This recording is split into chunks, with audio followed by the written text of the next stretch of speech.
화려한 옷차림의 새 아줌마가 군부대 면회에서 클럽 가는 줄 알았다며 조교들에게 모욕당하자 바로 다음날 긴급 소집된 707 특임단 창설 멤버가 바로 그 세 사람이었고, 어제 자신들을 비웃던 조교들 앞에서 전설적인 과거 영상이 공개되며 충격적 반전이 시작됩니다. 우리는 쉽게 겉모습만으로 타인을 판단하며 그 편견이 위험한 실수로 이어질 수 있는지 깨달았을 때는 이미 늦지 않을까요? 이 이야기는 진정한 가치는 나이나 외모가 아닌 그 사람의 진짜 사람을 겉모습으로 판단하지 말라고 일침을 놓는 진정한 참교육 이야기입니다. 사연 들으시고 이야기에 공감하셨다면 무료로 할 수 있는 가장 큰 응원, 구독과 좋아요 부탁드려요. 오늘 여러분에게 마음 따뜻한 일이 생길 거예요. 야, 미정아. 진짜 너 그 나이에 그런 꽉 끼는 옷 입고 다녀도 되는 거야? 뒤에서 보는 사람들 다 쳐다본다고. 서울 성수동 한 카페 2층 창가 자리에 앉아 커피잔을 들고 있던 최미정 54세의 의자에서 펄쩍 뛰며 소리쳤습니다. 뭐가 어때서? 나 아직 몸매 살아있다고. 박선영 언니, 너도 좀 말 좀 해봐. 이 사람이 나보고 늙은이 취급을 하네. 테이블 맞은편에 앉아있던 박선영 55세의 피식 웃으며 두 손을 내저었습니다. 미정아, 진정하라고. 지수도 곧 올 텐데 또 시끄럽게 싸우게. 여기 사람들 다 쳐다본다. 바로 그때 카페 입구 계단에서 하이힐 소리가 또각또각 들려왔습니다.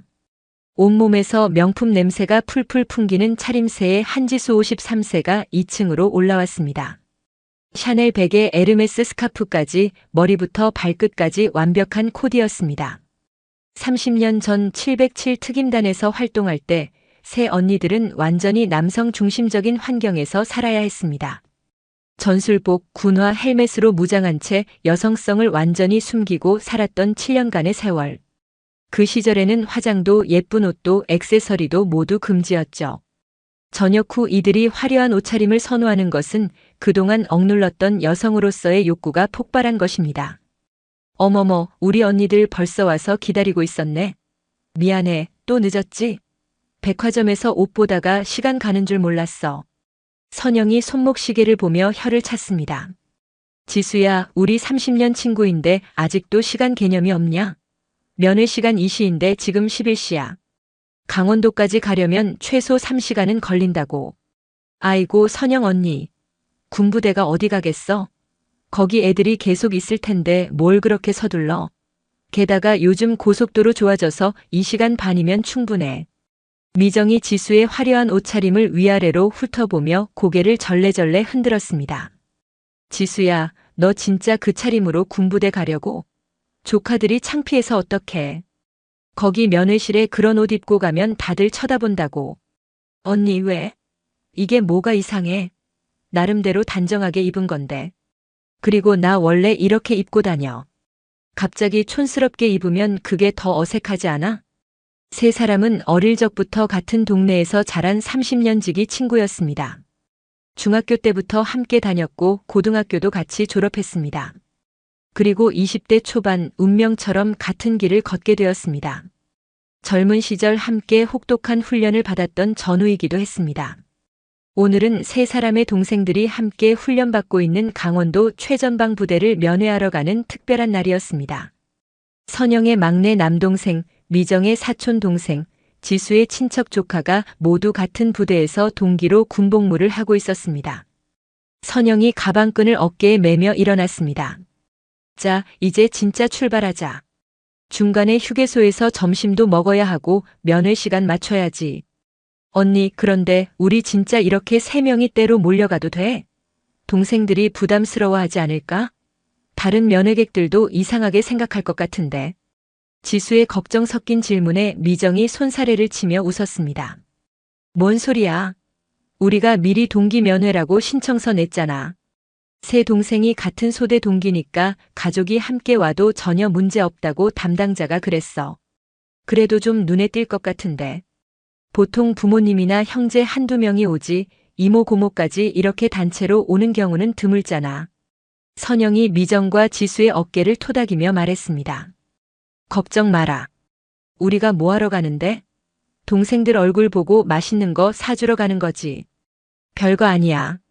세 사람은 카페를 나서며 지하 주차장으로 향했습니다. 엘리베이터 안에서 거울을 보며 각자 옷차림을 다시 한번 점검했습니다. 선영은 깔끔한 니트에 청바지, 미정은 화려한 블라우스에 스커트, 지수는 명품 원피스에 재킷을 걸친 모습이었습니다. 지하 주차장에 도착해 선영의 하얀색 SUV 앞에 선 세 사람. 미정이 갑자기 진지한 표정을 지으며 두 사람을 바라봤습니다. 언니들 근데 혹시 거기 가서 옛날 얘기 나오면 어떡해? 만약에 누군가 우리 알아보면? 지수가 재빨리 검지손가락을 입에 갖다 대며 조용히 하라는 신호를 보냈습니다. 쉬, 그런 얘기 하지 말자니까. 이제 우리는 그냥 평범한 아줌마들이야. 과거는 완전히 묻어버렸다고. 선영도 고개를 끄덕이며 동의했습니다. 맞아. 과거는 과거고 지금은 그냥 동생들 면회 가는 언니들이야. 아무도 30년 전 일을 기억하지 못할 거야. 하지만 세 사람의 눈빛 어딘가에는 예전의 날카로움과 긴장감이 아직 남아 있었습니다. 걸음걸이도 일반인들과는 달랐습니다. 등을 곧게 펴고 주변을 경계하는 습관은 여전했습니다.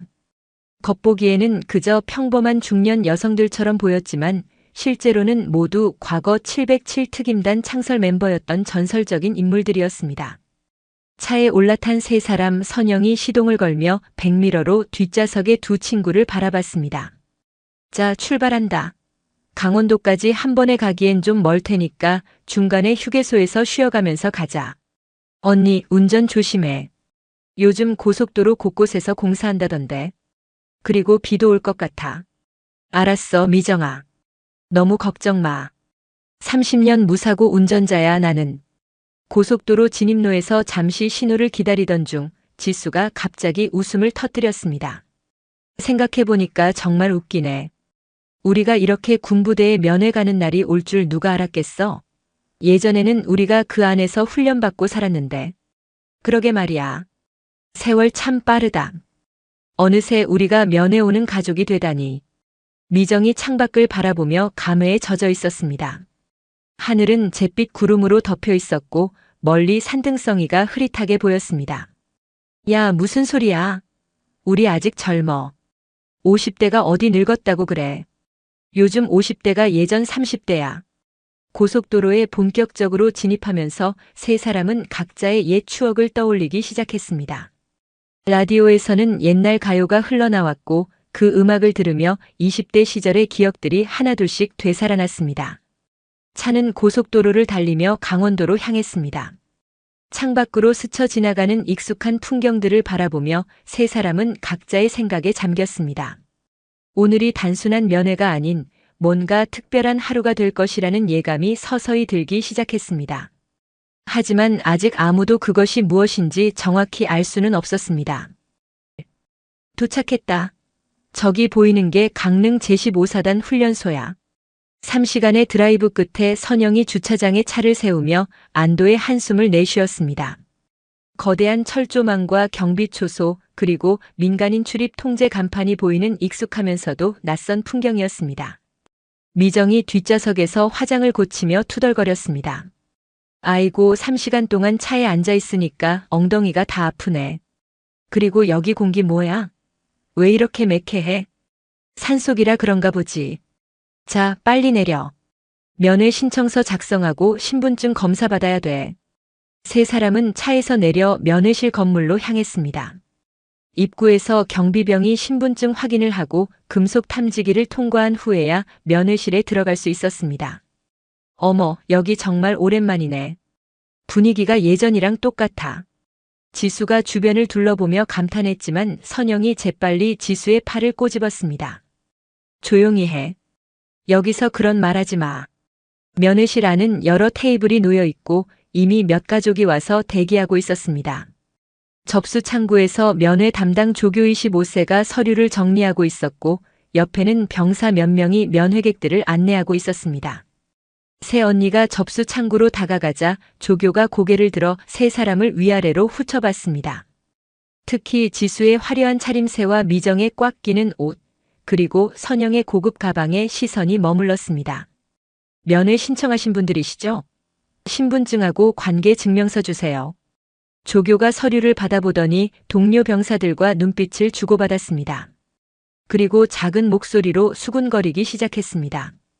병사 A20세가 조교 옆으로 다가가 속삭였습니다. 저 아줌마들 좀 이상하지 않아요? 옷차림이 너무. 병사 B21세도 끼어들었습니다. 맞아요. 여기가 어딘데 저렇게 화려하게 입고 와요? 클럽 가는 줄 알았네. 조교가 피식 웃으며 새 언니를 다시 바라봤습니다.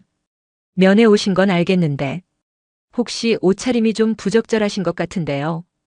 여기는 군부대 면회실이지 클럽이 아닙니다.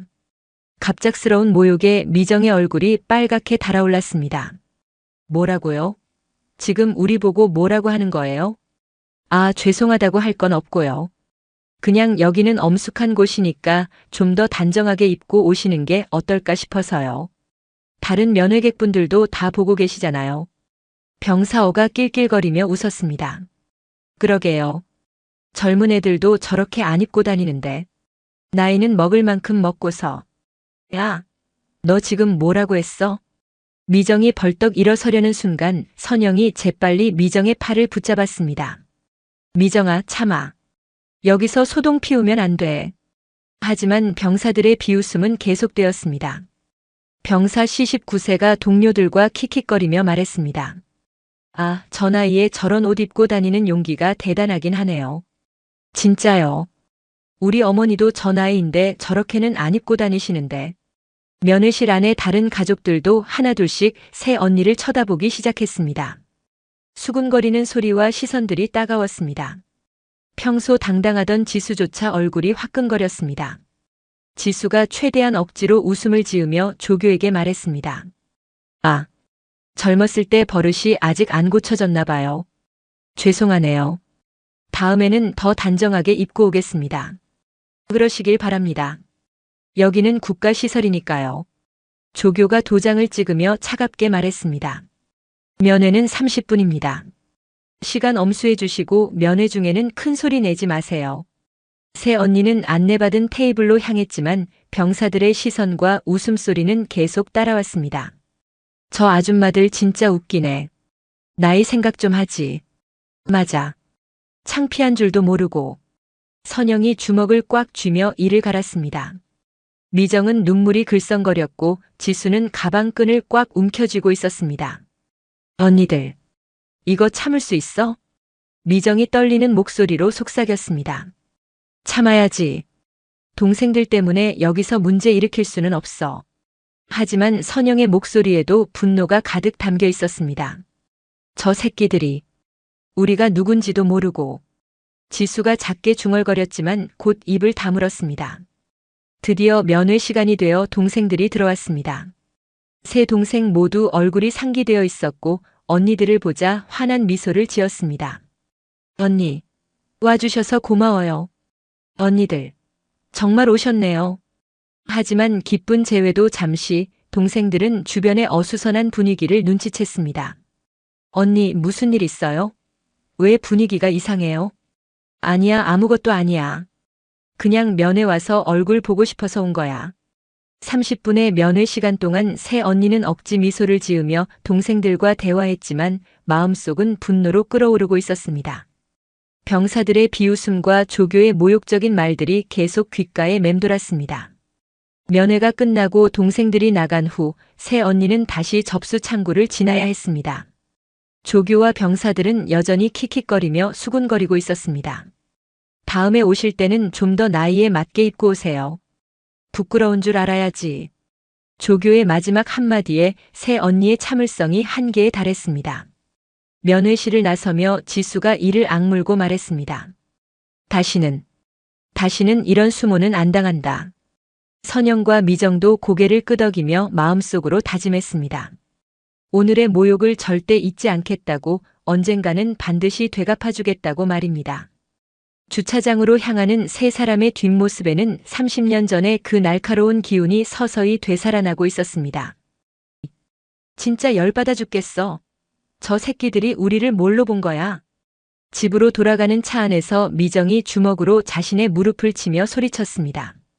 3시간 동안 참았던 분노가 터져나왔습니다.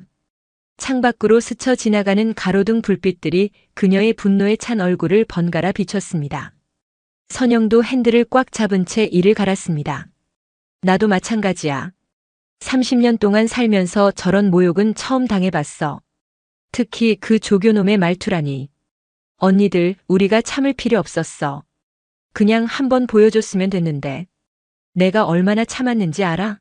손이 저절로 움직이려고 했다고. 지수가 뒷좌석에서 가방을 꽉 움켜쥐며 분노에 찬 목소리로 말했습니다. 평상시 우아한 모습과는 전혀 다른 날카로운 기운이 그녀의 몸에서 뿜어져 나왔습니다. 그래도 동생들 앞에서 문제 일으킬 수는 없었잖아. 걔네들 군 생활에 지장 줄까봐 참은 거야. 그런데 진짜 화가 나는 건 뭐야, 언니? 우리를 완전히 우습게 본다는 거야. 나이 먹은 여자라고 만만하게 보는 거지. 클럽 가는 줄 알았다니 정말 어이가 없어. 미정이 창문에 이마를 대고 한숨을 쉬었습니다. 그렇긴 하지만 아직도 손이 떨려. 그 조교놈이 우리를 보는 눈빛이랑 말투가 정말. 우리가 누군지 알면 기절할 거야. 맞아. 우리가 얼마나 대단한 사람들이었는지 모르고 함부로 말하는 거지. 정말 가르쳐주고 싶었어. 지수가 주먹을 꽉 쥐며 중얼거렸습니다. 세 사람은 각자 집으로 돌아간 후에도 잠을 이루지 못했습니다. 오늘 당한 모욕이 계속 머릿속을 맴돌았습니다. 침대에 누워도 눈을 감아도 계속해서 그 조교의 비웃는 얼굴과 병사들의 킥킥거리는 웃음소리가 귓가에 맴돌았습니다. 다음 날 새벽 5시 30분. 띠리리리리리. 세 사람의 휴대폰이 동시에 울렸습니다. 평소보다 훨씬 큰 소리로 울리는 긴급 알림음이었습니다. 잠에서 깬 선영이 화면을 확인하는 순간 온몸에 전율이 흘렀습니다. 긴급 호출 강릉 전술기지 인근 무장괴한 침입사건 발생. 707 특임단 창설 멤버 긴급 소집. 오전 9시까지 강릉 작전본부 집결. 지체시 군법 적용. 마이너스 국방부 특수작전사령부. 이게 진짜야? 선영이 휴대폰 화면을 다시 확인했습니다. 30년 동안 한 번도 받아본 적 없는 긴급 소집 명령이었습니다. 선영이 벌떡 일어나 미정에게 전화를 걸었습니다. 미정아, 문자 받았어? 언니. 나도 방금 봤어. 이게 진짜야? 30년 만에 우리를 부르다니. 꿈이 아니지? 지수한테도 연락해봐. 나는 지금 당장 준비하고 나갈게. 시간이 얼마 없어. 한편 지수도 문자를 보고 얼굴이 하얗게 질렸습니다. 설마, 진짜 우리를 다시 부르는 거야? 이런 일이 일어날 줄이야. 세 사람은 각자 집 창고나 다락방, 안방 깊숙한 곳으로 달려갔습니다. 오랫동안 봉인해 두었던 상자들을 꺼내기 시작했습니다. 먼지가 두텁게 쌓인 상자들 사이에서 30년 전 707 특임단 전술복과 각종 장비들을 꺼냈습니다. 선영이 검은색 전술복을 펼쳐보며 탄식했습니다. 진짜 오랜만이네. 이 옷을 다시 입을 줄은 꿈에도 몰랐어. 그런데 아직도 상태가 좋네. 전술복과 함께 보관되어 있던 각종 장비들도 하나씩 확인했습니다. 전술 헬멧, 방탄조끼, 통신장비, 그리고 각자의 전문 분야별 특수 장비들까지. 미정도 자신의 전술복을 보며 울컥했습니다. 크기가 맞을까? 30년 전이랑 몸이 많이 달라졌는데. 그때는 정말 날씬했는데. 하지만 막상 입어보니 여전히 몸에 딱 맞았습니다. 오히려 30년의 세월이 그녀들에게 더 깊은 카리스마를 선사한 것 같았습니다. 지수는 전술복과 함께 보관했던 각종 장비들을 하나씩 점검했습니다. 야, 언니들. 이거 진짜 심각한 사건인 것 같아. 창설 멤버까지 부르다니. 보통 일이 아니야. 휴대폰이 다시 울렸습니다. 추가 정보였습니다. 추가 사항 무장괴한 5명, 고성능 무기 소지, 극도로 위험. 일반 부대로는 대응 불가 판단. 창설 멤버 긴급 투입 필요. 이제 심각성을 알겠어. 우리가 아니면 해결할 수 없는 일이구나. 오전 8시 30분 강릉 작전본부. 세 사람은 30년 만에 착용한 전술복 차림으로 작전본부에 도착했습니다. 경비 초소에서부터 다른 대우를 받았습니다. 일반적인 신분 확인이 아닌 특별 인증 절차를 거쳤습니다. 707 특임단 창설 멤버 확인. 박선영, 최미정, 한지수. 브리핑실로 안내해드리겠습니다. 어머, 정말 오랜만이네. 이런 곳에 다시 들어오다니. 발걸음이 저절로 무거워지네. 그러게 말이야.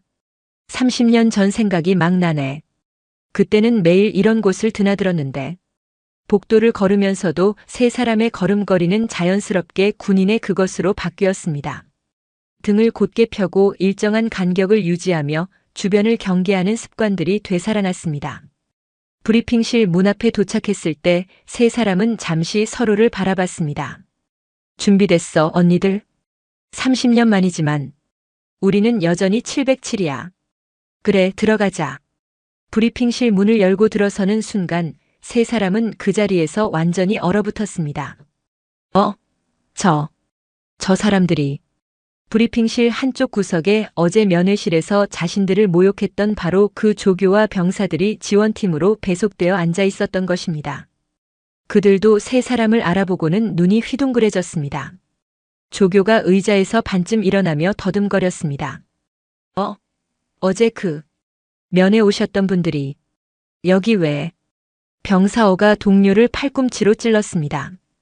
야, 저 아줌마들 어제 우리가. 설마. 저분들이 왜 전술복을 입고 여기 있지? 뭔가 이상한데? 브리핑실 앞쪽에 있던 작전지휘관이 엄숙한 표정으로 마이크를 잡았습니다. 모두 자리에 앉으시기 바랍니다. 긴급 브리핑을 시작하겠습니다. 세 언니는 최전방 좌석에 앉았고 뒤쪽의 조교와 병사들은 여전히 당황스러운 표정으로 수군거렸습니다. 저 아줌마들이 도대체 왜 여기 있는 거야? 혹시 뭔가 잘못 온 거 아냐? 민간인이 여기 있을 리가 없는데. 운명의 재회였습니다. 어제 모욕을 당했던 바로 그 장소에서 불과 24시간 만에 이번에는 완전히 다른 상황에서 마주친 것입니다. 폭풍 전야의 정적이 브리핑실을 감쌌습니다. 자, 그럼 먼저 이번 작전에 투입될 707 특임단 창설 멤버들의 과거 활동 영상을 보시겠습니다. 작전지휘관이 리모컨을 누르자 브리핑 화면에 오래된 VHS 테이프 화질의 영상이 재생되기 시작했습니다. 화면 상단에는 1993년 7월 15일 강원도 최전방 특수훈련장 마이너스 기밀해제라는 자막이 선명하게 떠올랐습니다. 뒤쪽에 앉은 조교와 병사들은 여전히 어리둥절한 표정으로 화면을 바라봤습니다. 저 아줌마들이 뭔데 우리가 이런 영상을 봐야 하는 거야? 병사어가 작은 목소리로 투덜거렸습니다. 첫 번째 영상이 시작되었습니다. 화면에는 젊은 박선영 당시 25세이 등장했습니다. 완벽하게 정비된 전술복을 입고 헬멧을 쓴 채 실전을 방불케 하는 산악지형 훈련장에서 홀로 적진을 향해 돌진하는 모습이었습니다. 목표 지점까지 거리 3km. 적 병력 추정 50명. 단독 침투 작전 시작. 젊은 선영의 차가우면서도 확신에 찬 목소리가 스피커를 통해 울려 퍼졌습니다. 와, 저분이 어제 그 아줌마 맞아? 병사어가 눈을 크게 뜨며 중얼거렸습니다. 영상 속 젊은 선영은 말 그대로 불사조 같았습니다. 폭발하는 화염 속에서도 굴복하지 않고 전진했습니다. 사방에서 날아오는 모의 총탄들을 완벽한 전술 동작으로 피하며 엄폐물을 순식간에 파악하고 활용했습니다. 3km의 험난한 지형을 단 27분 만에 돌파하며 목표 지점에 도달했습니다. 불가능한 임무 완수. 적 전멸, 아군 피해 제로. 화면 하단에 자막이 천천히 떠올랐습니다. 불사조 교관 마이너스 박선영. 생존율 100%, 작전 성공률 98.7%, 별명의 유래 어떤 화염 속에서도 살아남는 불사조. 헉, 저분이 전설의 불사조였다고. 조교의 목소리가 떨리기 시작했습니다. 어제 자신이 누구에게 그런 말을 했는지 서서히 깨닫기 시작한 것입니다. 두 번째 영상이 시작되었습니다. 1994년 혹독한 겨울, 강원도 최전방 설악산 정상 부근이었습니다. 영하 25도의 살을 애는 추위 속에서 최미정 당시 24세의 눈 덮인 바위 위에서 저격총을 구축하고 있었습니다. 날씨 영하 25도, 강설량 시간당 3cm, 시야 확보 불가능한 상황. 젊은 미정의 목소리에는 추위나 두려움 따위는 전혀 느껴지지 않았습니다. 오직 냉정함과 집중력만이 가득했습니다. 목표물 확인. 거리 1850m. 바람의 세기 초속 22m, 방향 북서쪽에서 남동쪽으로. 눈보라가 휘몰아치는 가운데서도 미정은 한치의 흔들림 없이 조준했습니다. 일반인이라면 동상에 걸려 쓰러질 법한 극한 상황에서도 완벽한 집중력을 유지했습니다. 계산 완료. 탄도 보정 완료. 발사. 총성과 함께 1.85km 떨어진 목표물이 정확히 관통당했습니다. 눈보라가 치는 극한 상황에서 오차 범위는 단 1.5cm였습니다. 자막 유령 저격수 마이너스 최미정. 명중률 99.9%, 최대 사거리 2100m, 별명의 유래 아무도 그녀의 위치를 찾을 수 없다. 이건 인간이 할 수 있는 일이 아니야. 1.8km를 눈보라 속에서 병사 B가 손으로 입을 가리며 경악했습니다. 세 번째 영상이 가장 충격적이었습니다. 1995년 실제 발생했던 인질구출 작전 현장이었습니다. 서울 시내 한 빌딩에서 벌어진 실제 테러 사건의 기록 영상이었습니다. 한지수 당시 25세가 단독으로 15층 건물에 침투해 무장 테러범들에게 붙잡힌 인질 12명을 구출하는 장면이었습니다. 상황 15층 오피스텔, 테러범 18명 완전 무장, 인질 12명 최상층의 위치. 건물 주변 완전 봉쇄. 젊은 지수의 목소리는 마치 일상적인 일을 처리하는 것처럼 담담했습니다. 단독 침투 결정. 예상 소요 시간 20분. 지수는 건물 외벽에 설치된 피뢰침과 배수관만을 이용해 맨손으로 15층까지 올라갔습니다. 중간에 테러범들이 발견하고 총격을 가했지만 마치 거미처럼 건물 외벽을 타고 움직이며 모든 총탄을 피했습니다. 최상층 창문을 통해 침투한 후의 장면은 더욱 압도적이었습니다.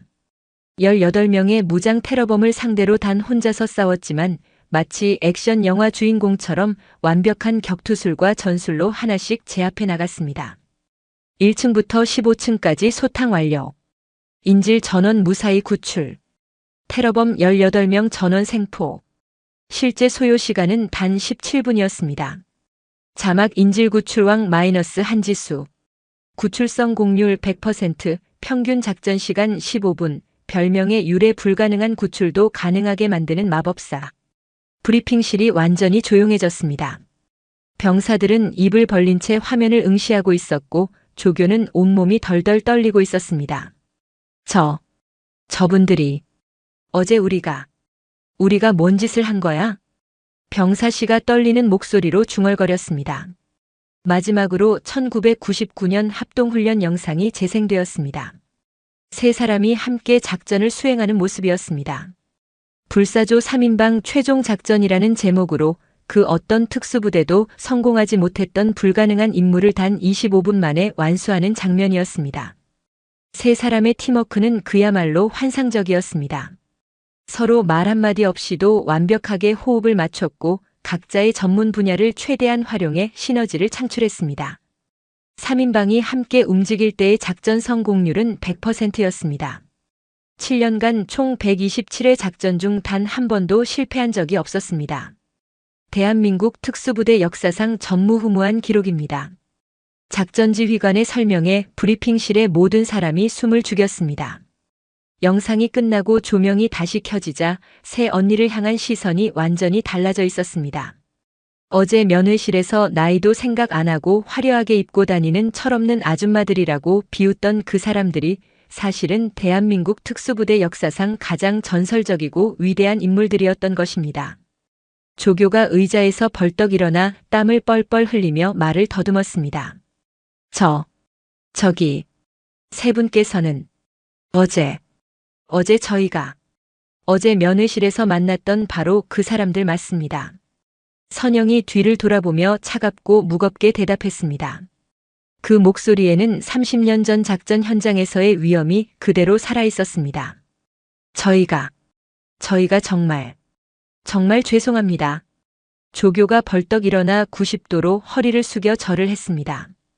뒤에 앉은 병사들도 우르르 일어나 고개를 땅에 박았습니다.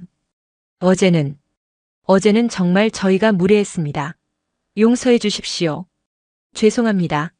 정말 죄송합니다. 저희가 어떤 분들인지 몰랐습니다. 병사들의 목소리에는 진심 어린 사과와 깊은 두려움, 그리고 존경이 뒤섞여 있었습니다. 과거의 전설이 현재로 되살아나는 충격적인 순간이었습니다. 자, 이제 사과는 충분히 받았으니 본격적인 작전 브리핑을 계속하겠습니다. 작전 지휘관이 다시 화면을 바꾸며 엄숙한 목소리로 말했습니다. 조교와 병사들은 여전히 고개를 숙인 채 자리에 앉았지만 새 언니를 바라보는 시선에는 이제 완전한 경외감이 담겨 있었습니다. 어젯밤 11시 30분 강릉 전술기지에서 북쪽으로 15km 떨어진 산악지대에 정체불명의 무장괴한 5명이 침입했습니다. 화면에는 위성으로 촬영한 산악지형이 나타났습니다. 험준한 산등성이와 깊은 계곡들이 미로처럼 얽혀있는 복잡한 지형이었습니다. 미정이 화면을 보며 작게 중얼거렸습니다. 저 지형. 30년 전에 훈련했던 곳이랑 비슷하네. 선영도 고개를 끄덕였습니다. 맞아. 우리에게는 익숙한 지형이야. 지휘관이 계속 설명했습니다. 괴한들은 최신 고성능 무기와 군용 장비를 소지하고 있으며 전문적인 군사훈련을 받은 것으로 추정됩니다. 일반 부대로는 대응이 불가능한 상황입니다. 현재 한 개 대대가 포위망을 구축하고 있지만 괴한들의 위치를 정확히 파악하지 못하고 있습니다. 이들의 목적도 아직 불분명한 상태입니다. 지수가 손을 들었습니다. 혹시 인질 상황은 없습니까? 다행히 현재까지는 민간인 피해 신고는 없습니다. 하지만 우려되는 점이 하나 있습니다. 지휘관의 표정이 심각해졌습니다. 바로 그 지역의 현재 신병훈련부대가 야외 훈련 중입니다. 총 120명의 훈련병들이 5개 소대로 나뉘어 산악 서바이벌 훈련을 받고 있는 상황입니다. 새 언니의 얼굴이 동시에 굳어졌습니다. 혹시 그 훈련병들 중에 선영이 불안한 목소리로 물었습니다. 네, 맞습니다. 어제 면회 오셨던 3분의 동생들도 그 훈련부대에 포함되어 있습니다. 브리핑실이 순간 조용해졌습니다. 미정의 얼굴이 하얗게 변했고 지수는 주먹을 꽉 쥐었습니다. 지금 당장 그 아이들을 철수시키면 안 됩니까? 이미 시도해봤지만 통신이 두절된 상태입니다. 무장괴한들이 통신을 방해하고 있는 것으로 보입니다. 바로 그때 브리핑실 문이 급히 열리며 통신병이 뛰어들어왔습니다. 지휘관님, 긴급 상황 발생했습니다. 무슨 일인가? 방금 전 제3소대에서 마지막 교신이 들어왔습니다. 무장괴한들에게 포위당했다고 합니다. 새 언니가 동시에 벌떡 일어났습니다. 제3소대요? 우리 동생들이 있는 소대가 제3소대 아닌가요? 선영이 다급히 물었습니다. 통신병이 고개를 끄덕였습니다. 네, 맞습니다. 박병훈, 최민수, 한태준 이상 3명이 포함된 소대입니다. 뭐라고? 우리 동생들이? 미정이 소리를 질렀습니다.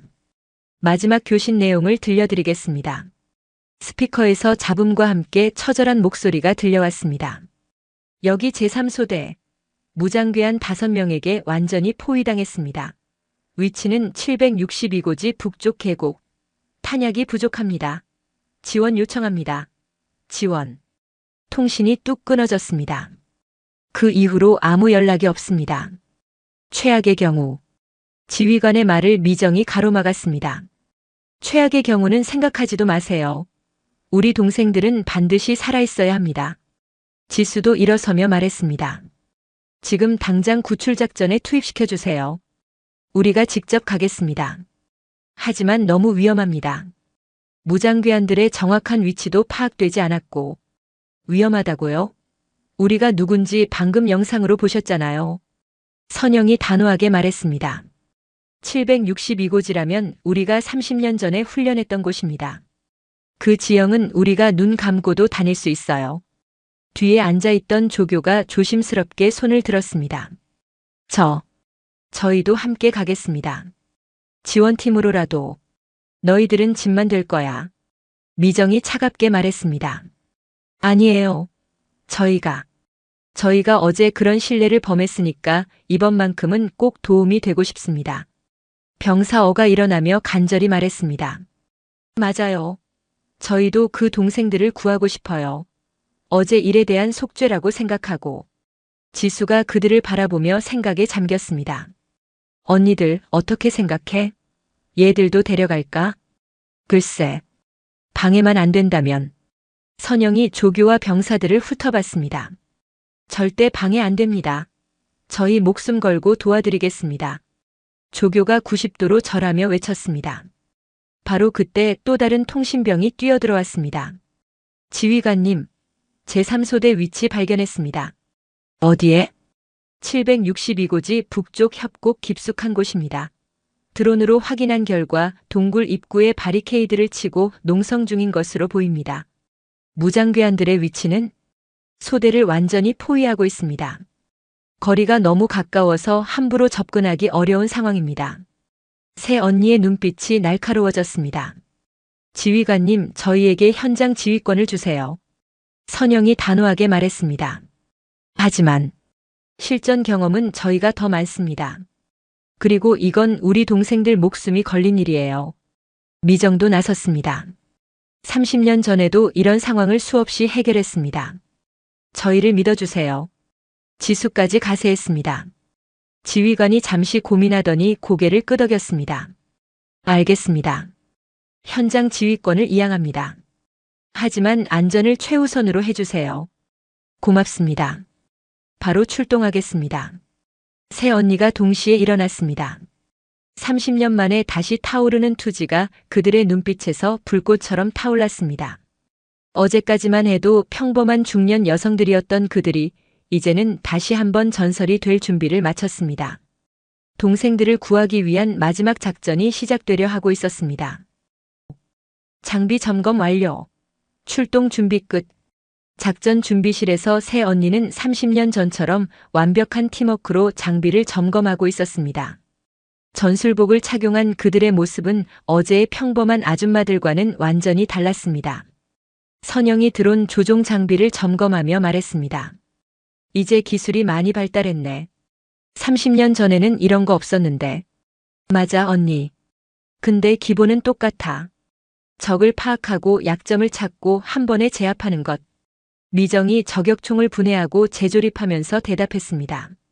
30년의 공백에도 불구하고 손놀림은 여전히 완벽했습니다. 지수는 각종 침투 장비들을 허리에 차고 있었습니다. 762고지 지형도 다시 확인했어. 30년 전이랑 거의 똑같네. 우리 유리해. 조교와 병사들이 조심스럽게 다가왔습니다. 저희는 어떻게 도와드리면 될까요? 조교가 떨리는 목소리로 물었습니다. 선영이 그들을 바라봤습니다. 너희들은 후방 지원만 해. 절대 앞으로 나서지 마. 우리 발목 잡으면 진짜 가만 안 둬. 알겠습니다. 뒤에서 최대한 도와드리겠습니다. 30분 후 762고지 인근. 헬기에서 내린 새 언니는 즉시 작전 대형을 구축했습니다. 30년의 공백이 무색하게 움직임은 여전히 완벽했습니다. 지형 스캔 시작한다. 선영이 최신형 드론을 띄웠습니다. 고성능 카메라가 장착된 드론이 조용히 상공으로 올라가며 실시간으로 지형 정보를 전송해 왔습니다. 무장괴한들 위치 확인. 동굴 입구 기준으로 시계 방향 12시, 3시, 6시, 9시 방향에 각각 1명씩 배치. 나머지 1명은 동굴 입구 바로 앞에 있어. 받았다. 저격 위치 잡는다. 미정이 약 800m 떨어진 능선으로 이동했습니다. 험준한 바위 틈 사이에 완벽한 엄폐 자세로 저격총을 구축했습니다. 시야 확보 완료. 목표물 5명 전부 시선에 들어왔어. 지수는 이미 동굴 쪽으로 은밀히 침투를 시작했습니다. 나는 직접 들어간다. 3분 후 동시 작전 개시. 작전본부. 대단하네. 저분들 움직임 좀 봐. 조교가 실시간 중계 화면을 보며 감탄했습니다. 진짜 전설이었구나. 30년이 지났는데도 저렇게 완벽하게. 병사 어도 입을 벌린 채 화면에 집중했습니다. 현장. 동생들 상황 어때? 선영이 드론으로 동굴 내부를 살펴보며 물었습니다. 살아있어. 15명 전원 생존 확인. 하지만 부상자가 몇 명 있는 것 같아.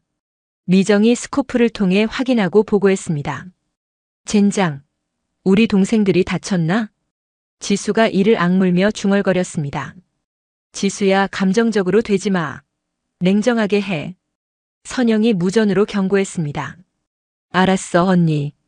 근데 진짜 화나? 우리 애들한테 손대면 가만 안 둘 거야. 3분 후.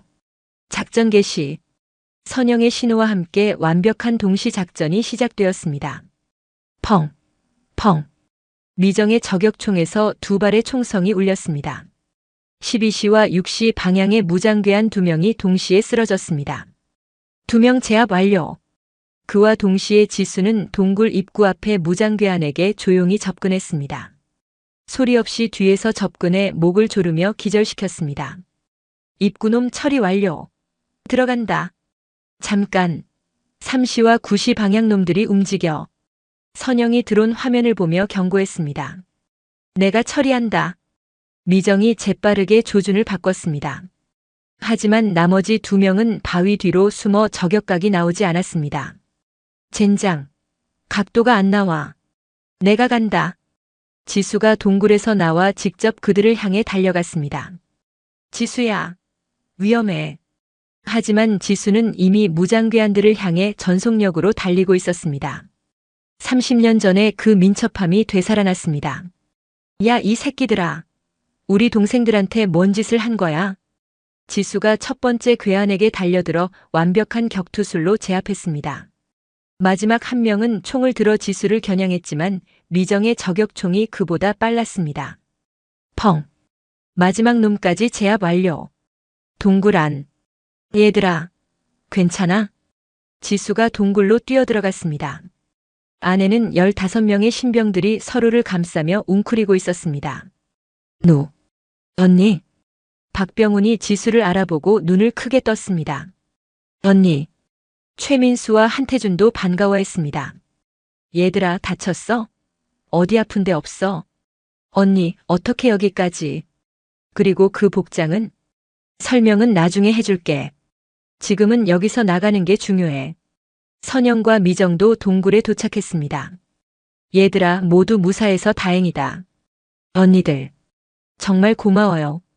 저희는 정말 죽는 줄 알았어요. 한태준이 눈물을 글썽이며 말했습니다. 작전본부. 믿을 수 없네. 정확히 9분 만에 작전 완료라니. 지휘관이 시계를 보며 감탄했습니다. 역시 전설은 전설이네.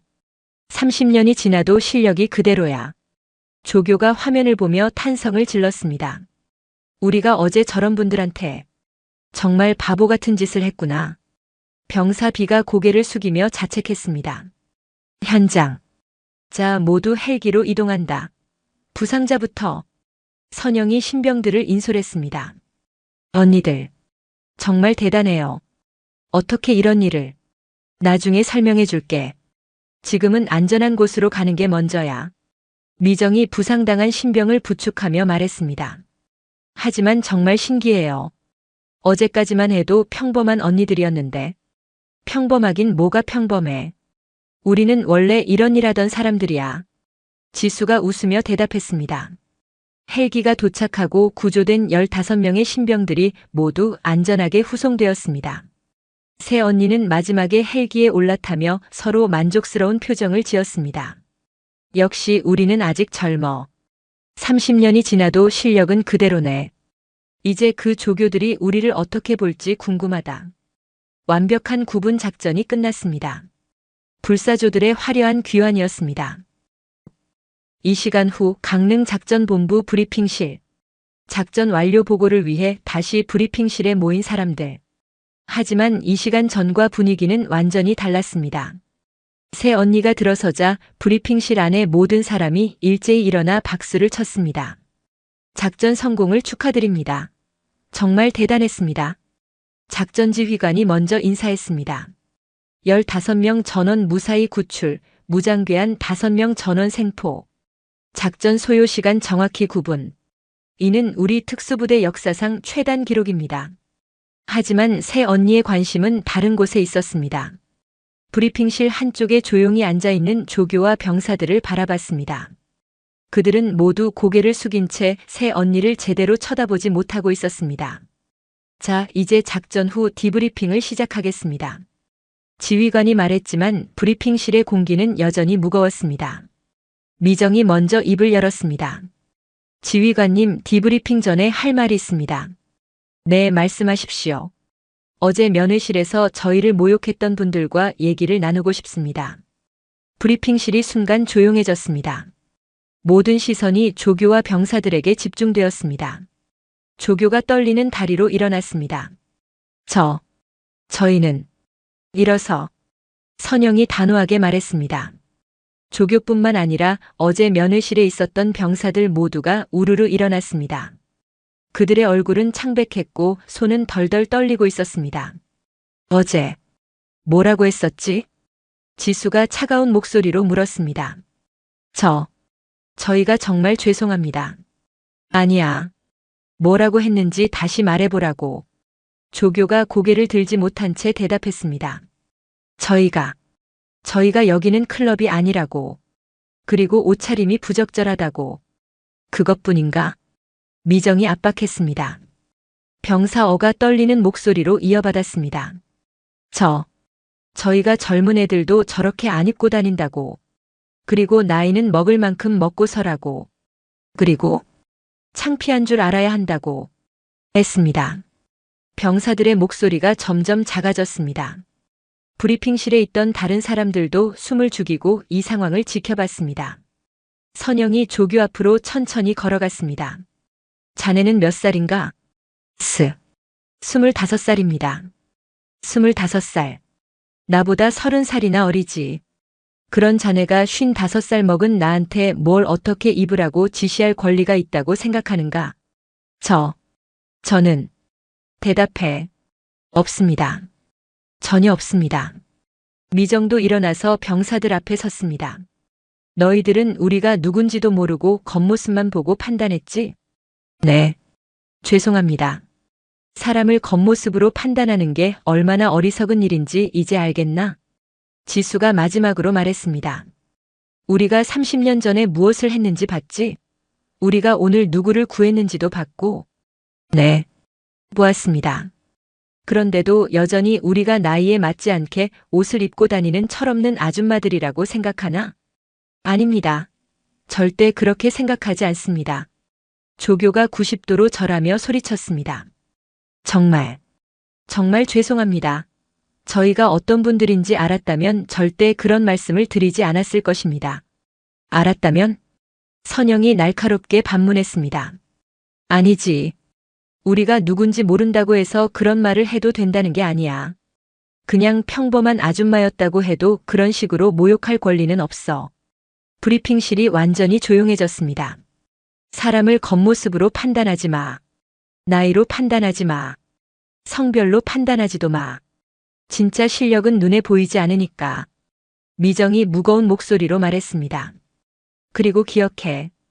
너희가 함부로 말한 그 아줌마들이 오늘 너희 동료들의 목숨을 구했다는 걸. 지수의 말에 병사들의 눈가에 눈물이 맺혔습니다. 저희가 정말 잘못했습니다. 용서해 주십시오. 조교가 무릎을 꿇으며 절했습니다. 다른 병사들도 모두 따라서 무릎을 꿇었습니다. 일어서 선영이 말했습니다. 용서는 할게. 하지만 잊지 마. 사람을 함부로 판단하는 것이 얼마나 위험한 일인지. 네, 절대 잊지 않겠습니다. 그리고 앞으로 다른 사람들한테도 그런 식으로 말하지 마. 너희가 모르는 사이에 상대방이 어떤 사람인지 알 수 없으니까. 미정의 말에 모든 병사가 고개를 끄덕였습니다.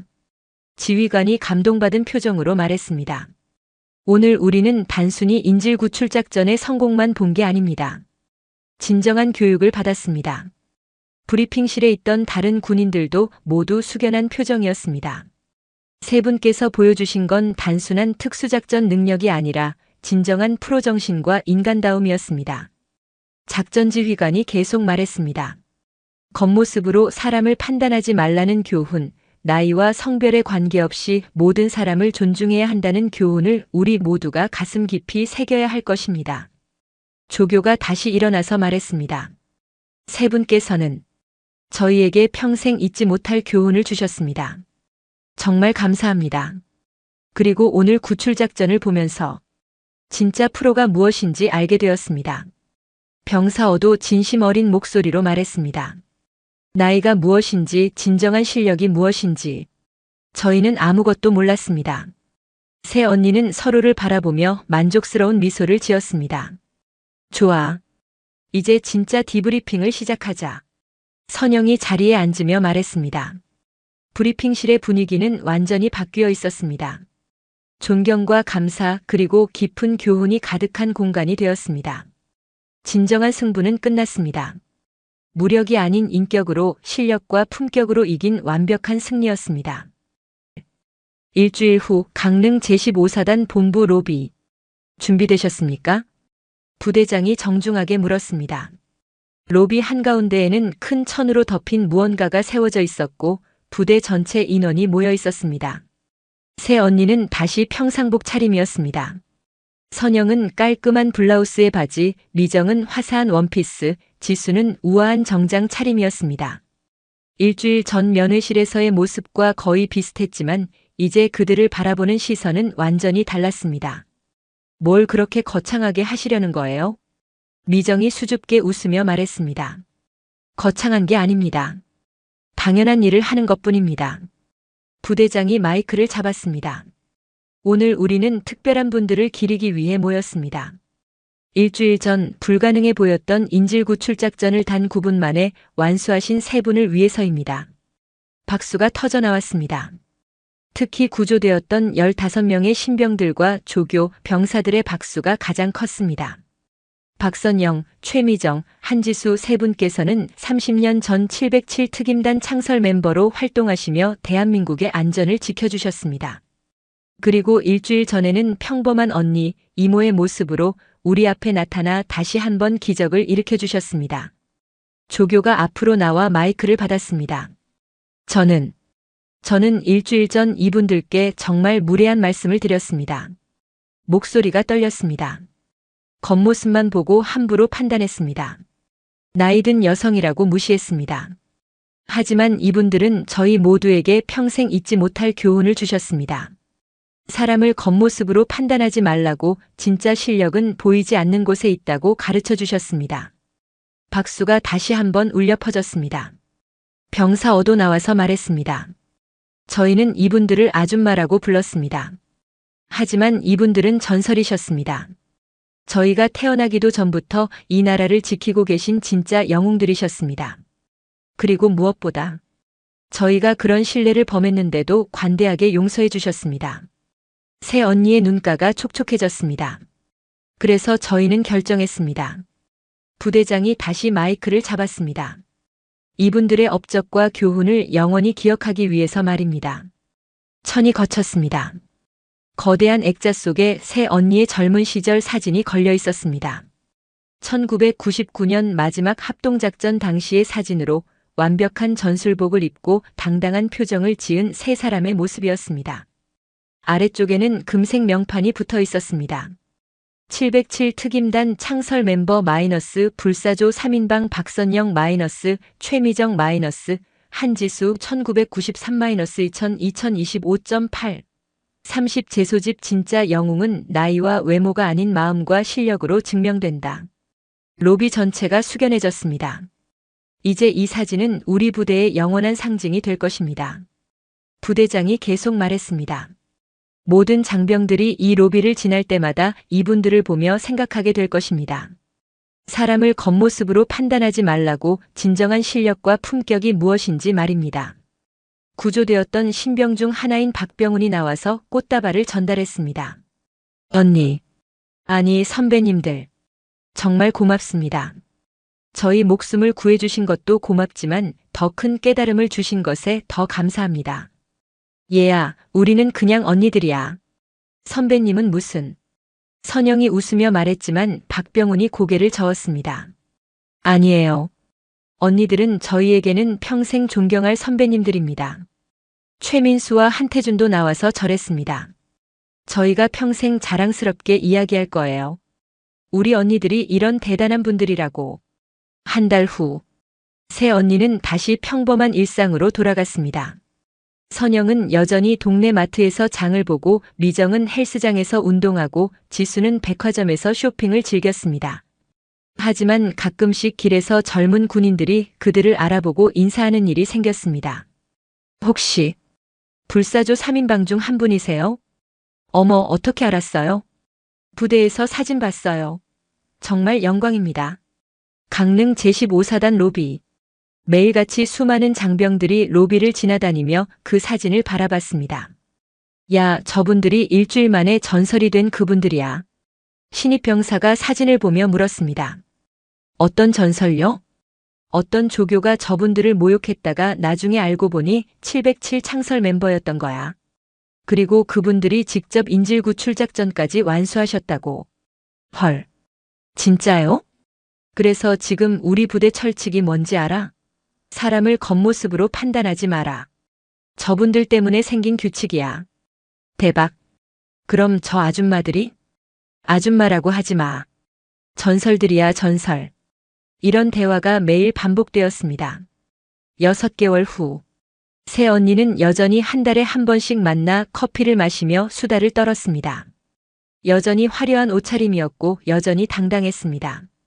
언니들, 요즘 길에서 사람들이 자꾸 알아봐서 부담스럽지 않아? 지수가 웃으며 말했습니다. 뭐가 부담스러워? 오히려 좋은데. 나이 먹어도 인정받는 기분이야.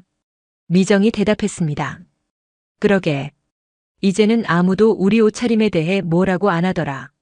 선영도 웃었습니다. 하지만 세 사람 모두 마음속으로는 뿌듯해했습니다. 자신들이 젊은 세대에게 좋은 교훈을 남겼다는 사실에 대해서 말입니다. 현재 강릉 제15사단. 새로 부임한 신입 장교가 로비 사진을 보며 물었습니다. 저분들이 그 유명한 불사조 3인방인가요? 네, 맞습니다. 우리 부대의 자랑입니다. 선임이 답했습니다. 겉보기엔 평범한 중년 여성들 같은데. 바로 그겁니다. 사람을 겉모습으로 판단하면 안 된다는 게 저분들이 우리에게 가르쳐준 가장 큰 교훈입니다. 오늘도 불사조 3인방의 전설은 계속 이어지고 있었습니다. 진정한 영웅은 나이나 외모가 아닌 마음가짐과 실력으로 만들어진다는 교훈과 함께 말입니다. 오늘 영상 어떠셨나요? 과연 우리는 얼마나 자주 겉모습만으로 다른 사람을 판단하고 있을까요? 평범해 보이는 중년 여성 3명이 사실은 전설적인 특수요원이었다는 이 놀라운 반전은 우리 모두에게 깊은 성찰을 요구합니다.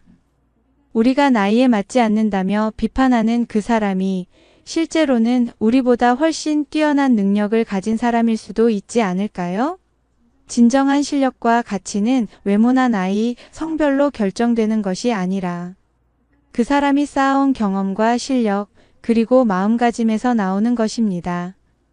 이 이야기는 우리에게 선입견을 버리고 모든 사람을 존중하며 진짜 중요한 것이 무엇인지 다시 한번 생각해보게 만드는 소중한 교훈을 전해줍니다. 끝까지 시청해주셔서 감사합니다. 야간 강화훈련 중 특수부대 여군의 낙하산 줄이 인위적으로 끊겼습니다. 도대체 누가 그녀를 죽이려 한 걸까요? 그날 밤 딸이 병원으로 실려가자 별셋 아버지가 헬기 세대를 띄웠는데요. 부대를 봉쇄한 그의 분노는 과연 어디까지 치닫게 될까요? 그리고 사건 뒤에 숨겨진 충격적인 진실은 무엇일까요? 사연 들으시고 이야기에 공감하셨다면 무료로 할 수 있는 가장 큰 응원, 구독과 좋아요 부탁드려요. 오늘 여러분에게 마음 따뜻한 일이 생길 거예요. 오늘 누가 죽을지 궁금하지 않나? 새벽 5시 30분 특전사 제3수색부대 훈련장에 강도현 중대장의 차가운 목소리가 울려 퍼졌습니다.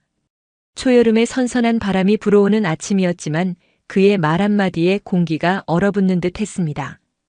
특히 여자들 말이야. 오늘 강화 훈련에서 실수 한 번이면 땅바닥에서 영영 못 일어날 수도 있거든. 윤서진 중위는 동기들과 함께 앉아있던 벤치에서 천천히 일어났습니다. 그녀의 눈빛에는 분노보다는 차분한 결의가 서려 있었죠. 중대장님, 그런 식으로 협박하시면 안 되는 거 아닙니까? 서진의 목소리는 떨리지 않았습니다. 오히려 또렷하고 선명했죠. 주변에 있던 남자 부대원들이 숨을 죽이고 지켜봤습니다. 강도현이 부임한 지 불과 3개월, 이미 부대 전체가 그의 폭언과 차별에 질려 있었거든요. 협박이라니 윤서진 중위. 난 그냥 사실을 말한 거야. 여자가 남자만큼 할 수 있다고. 웃기는 소리 하지 말라고. 강도현이 비웃으며 서진에게 다가갔습니다. 키 180cm가 넘는 그의 압박감 있는 체구가 서진을 내려다봤죠.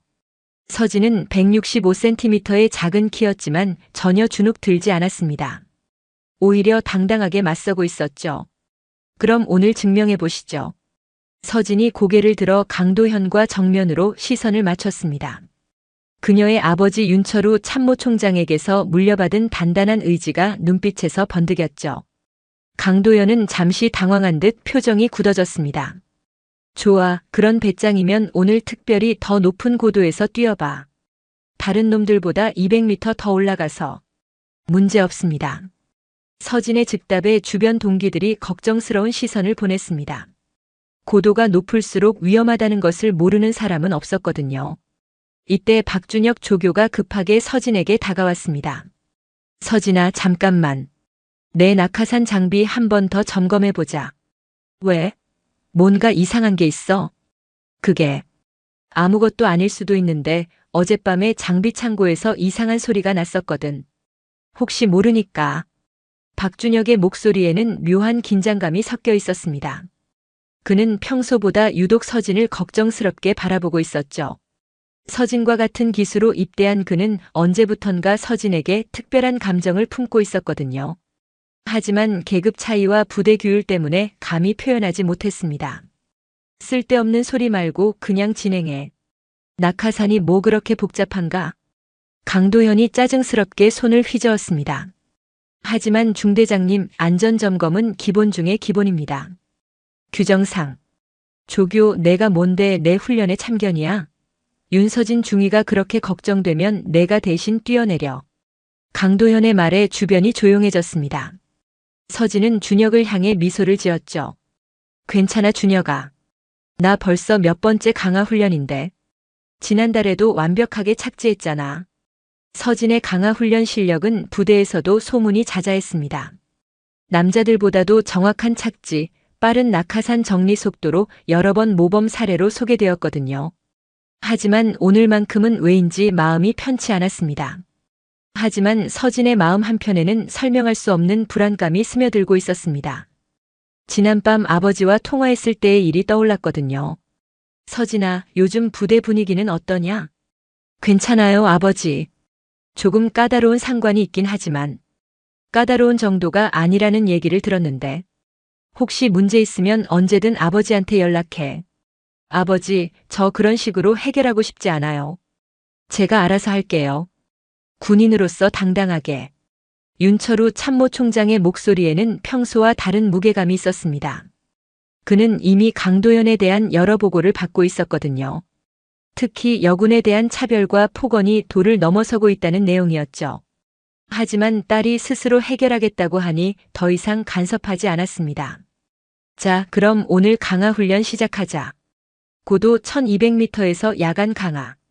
실전과 똑같은 조건이니까 각자 알아서 목숨 부지해.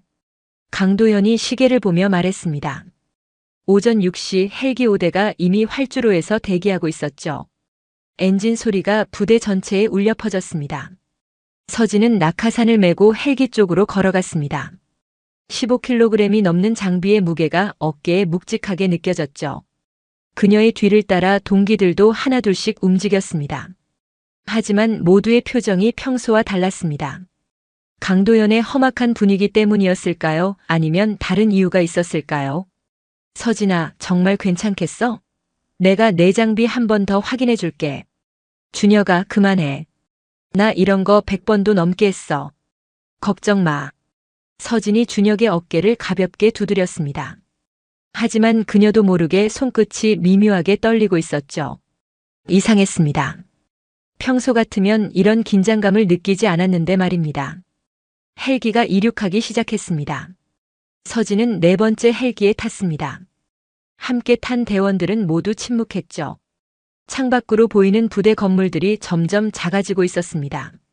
고도가 올라갈수록 서진의 가슴 한편에는 묘한 예감이 자리 잡았습니다. 그때 강도현이 무전기를 들고 말했습니다. 오늘 훈련에서 사고 나는 놈 있어도 구조는 나중이야. 훈련이 우선이거든. 특히 여자는 더더욱. 이 말을 들은 서진의 얼굴이 굳어졌습니다. 군 규정상 있을 수 없는 말이었거든요. 인명구조는 모든 것에 우선한다는 게 철칙이었으니까요. 고도 1200m 헬기는 구름 사이를 뚫고 올라가고 있었습니다. 서진은 창밖을 내다보며 깊게 숨을 들이마셨습니다. 아래로는 까마득한 어둠이 펼쳐져 있었죠. 야간 강화 훈련의 가장 어려운 점은 착지 지점을 정확히 판단하는 것이었습니다. 10분 후 강화 시작. 조종사의 목소리가 헬기 내부에 울려 퍼졌습니다. 서진을 포함한 5명의 대원들이 각자 장비를 다시 한번 점검하기 시작했죠. 서진아, 내 낙하산 고리 부분 좀 이상하지 않니? 옆에 앉은 김상병이 걱정스러운 목소리로 말했습니다. 서진이 고개를 돌려 자신의 낙하산을 살펴봤죠. 어디가? 저기 주 낙하산 연결 부위 말이야. 뭔가 실이 풀어진 것 같은데. 서진이 자세히 보니 정말로 낙하산 끈의 일부가 평소보다 얇아 보였습니다. 미세한 차이였지만 숙련된 눈에는 분명히 보였죠. 이상하네. 이렇게 된 적이 없는데. 서진이 낙하산 고리를 만져보려는 순간 무전기에서 강도현의 목소리가 들려왔습니다. 4번째 헬기 쓸데없이 시간 끌지 말고 바로 강화 준비해. 1분 후 점프. 중대장님, 장비 점검이 완전히 끝나지 않았습니다. 김상병이 무전기에 대고 소리쳤지만 강도현은 들은 척도 하지 않았습니다. 명령 불복종이냐? 당장 뛰어내려. 서진은 고민에 빠졌습니다. 낙하산에 문제가 있을 수도 있지만 강도현의 명령을 거부할 수도 없는 상황이었죠. 군인으로서 상관의 명령은 절대적이었거든요. 서진 중위, 나는 반대야. 위험해. 김상병이 간절한 목소리로 말했지만 이미 헬기 문이 열리고 있었습니다. 차가운 밤 공기가 헬기 내부로 쏟아져 들어왔죠. 괜찮을 거야. 보조 낙하산도 있고. 서진이 자신에게 다짐하듯 중얼거렸습니다. 하지만 마음 한구석에는 불안감이 계속 자리 잡고 있었죠. 바로 그때 다른 헬기에서 무전이 들어왔습니다. 박준혁의 목소리였죠. 서진아, 잠깐만. 내 낙하산 다시 한번 확인해. 뭔가 이상해. 뭐가 이상한데? 어젯밤에 장비 창고에 누군가 들어갔었어. 감시 카메라에 찍혔는데 얼굴은 안 보였지만 분명 내 장비함 근처에서 뭔가 했어. 준혁의 말에 서진의 심장이 쿵쾅거리기 시작했습니다. 혹시 정말로 누군가 자신의 장비를 조작한 걸까요? 조교 박준혁. 무슨 허튼 소리야. 당장 입 다물어. 강도현이 화를 내며 소리쳤습니다. 중대장님, 정말로 이상합니다. 서진이 낙하산을 다시 점검해야. 닥쳐. 한마디 더 하면 너도 징계다. 강도현의 협박에 준혁은 더 이상 말하지 못했습니다. 하지만 그의 걱정스러운 눈빛은 여전히 서진을 향하고 있었죠. 30초 후 점프. 윤서진 중위 준비. 조종사가 카운트다운을 시작했습니다. 서진은 헬기 문 앞에 섰습니다. 아래로는 칠흑 같은 어둠이 펼쳐져 있었죠. 바람 소리가 귓가에서 휘몰아쳤습니다. 15초. 서진이 마지막으로 낙하산 고리를 확인했습니다. 분명히 뭔가 이상했지만 이제 되돌릴 수는 없었죠. 10초. 서진아, 뛰지 마. 준혁이 다른 헬기에서 절규하며 소리쳤지만 엔진 소음에 묻혀 잘 들리지 않았습니다. 5초. 서진은 눈을 감았습니다. 아버지의 얼굴이 떠올랐죠. 언제나 자신을 믿어주고 지켜주던 아버지의 모습이요. 점프. 서진이 헬기에서 몸을 던졌습니다. 순간 몸이 허공으로 떨어지는 자유낙하의 짜릿함을 느꼈죠. 바람이 얼굴을 세게 때렸습니다. 3초 후 낙하산 개방. 서진이 마음속으로 카운트를 셌습니다. 이제 낙하산 고리를 당겨야 할 시간이었죠. 하나, 둘, 셋. 서진이 낙하산 고리를 힘껏 당겼습니다. 평소라면 등 뒤에서 낙하산이 펼쳐지며 몸이 확 당겨지는 느낌이 와야 했는데 아무 일도 일어나지 않았습니다. 서진은 여전히 빠른 속도로 땅을 향해 떨어지고 있었죠. 이상해. 서진이 다시 한번 고리를 당겼습니다. 하지만 여전히 낙하산은 펼쳐지지 않았죠. 이때 서진은 끔찍한 진실을 깨달았습니다. 끊어졌어. 줄이 끊어졌어. 낙하산 연결고리가 완전히 절단되어 있었던 겁니다. 누군가 의도적으로 끊어놓은 거였죠. 보조낙하산. 서진이 급하게 보조낙하산 고리에 손을 뻗었습니다. 하지만 1000m 상공에서의 자유낙하 속도는 상상보다 훨씬 빨랐죠. 이미 고도는 600m까지 떨어진 상태였습니다. 서진이다. 서진이가 떨어진다. 다른 헬기에서 서진의 상황을 본 대원들이 비명을 질렀습니다. 준혁은 거의 실신할 뻔했죠. 긴급 상황. 긴급 상황. 낙하산 불량으로 추락 중. 조종사가 급히 무전을 쳤습니다. 구조 헬기 즉시 출동. 응급의료진 대기. 기지에서 긴급 지시가 내려왔지만 이미 늦어 보였습니다. 서진은 필사적으로 보조 낙하산을 펼치려 했지만 고도가 너무 낮아졌습니다. 300m, 200m, 100m. 땅이 빠르게 다가오고 있었죠. 아버지. 서진이 마지막으로 중얼거렸습니다. 바로 그 순간 기적적으로 보조 낙하산이 펼쳐졌습니다. 하지만 너무 늦었죠. 서진의 몸은 숲속 나무들 사이로 그대로 떨어져 내렸습니다. 쾅! 엄청난 충격음과 함께 서진이 땅에 추락했습니다. 주변은 순식간에 조용해졌죠. 서진아! 서진아! 준혁이 무전기에 대고 절규했지만 아무 대답이 없었습니다. 죽었나? 죽었어? 강도현이 무전기를 붙들고 차가운 목소리로 물었습니다. 서진이 추락한 지 채 5분도 지나지 않은 상황이었는데 그는 마치 예상했던 일이라는 듯 침착했죠. 중대장님, 그게 지금 할 말입니까? 박준혁이 헬기에서 절규하며 소리쳤습니다. 그의 목소리는 울음이 섞여 있었죠. 함께 훈련받던 동기가 눈앞에서 추락하는 모습을 본 충격이 얼마나 컸을까요? 조교, 내가 뭔데 나한테 반말이야? 사고는 사고야. 여자가 남자 훈련 따라하려다 생긴 일이지. 내가 뭐라고 했나? 여자들은 위험하다고 했잖아. 강도현의 말에 다른 헬기의 조종사들까지 경악했습니다. 동료가 추락했는데도 전혀 동요하지 않는 모습이 소름 끼쳤거든요. 오히려 자신이 옳았다는 듯 말하고 있었으니까요. 중대장님, 지금이 그런 말할 때입니까? 당장 구조 작업이 우선이지 않습니까? 김상병이 분노를 참지 못하고 소리쳤습니다. 닥쳐. 구조는 구조대가 알아서 할 일이야. 우리는 훈련 계속 진행한다. 미쳤습니까? 동료가 죽어가는데 훈련을 계속하라고요? 군인이 죽는 게 뭐가 특별한가? 전쟁 나면 매일 죽어나가는데. 강도현의 차가운 말에 모든 대원들이 분노했습니다. 하지만 계급 사회인 군대에서 상관에게 직접적으로 반항할 수는 없었죠. 한편 추락 지점에서는 서진이 나무 사이에 끼어 의식을 잃은 채 매달려 있었습니다. 보조 낙하산이 나뭇가지에 걸려 있었기 때문에 땅에 직접 충돌하지는 않았지만 그 과정에서 등과 허리에 심각한 충격을 받았죠. 온몸에서 피가 흘러나오고 있었습니다. 아파. 서진이 희미하게 신음을 내뱉었습니다. 온몸이 마비된 것처럼 움직이지 않았죠. 특히 허리 아래쪽 감각이 전혀 없었습니다. 손가락 하나 움직일 수 없는 상황이었어요. 누구 없어요. 살려주세요. 서진이 간신히 목소리를 짜냈습니다.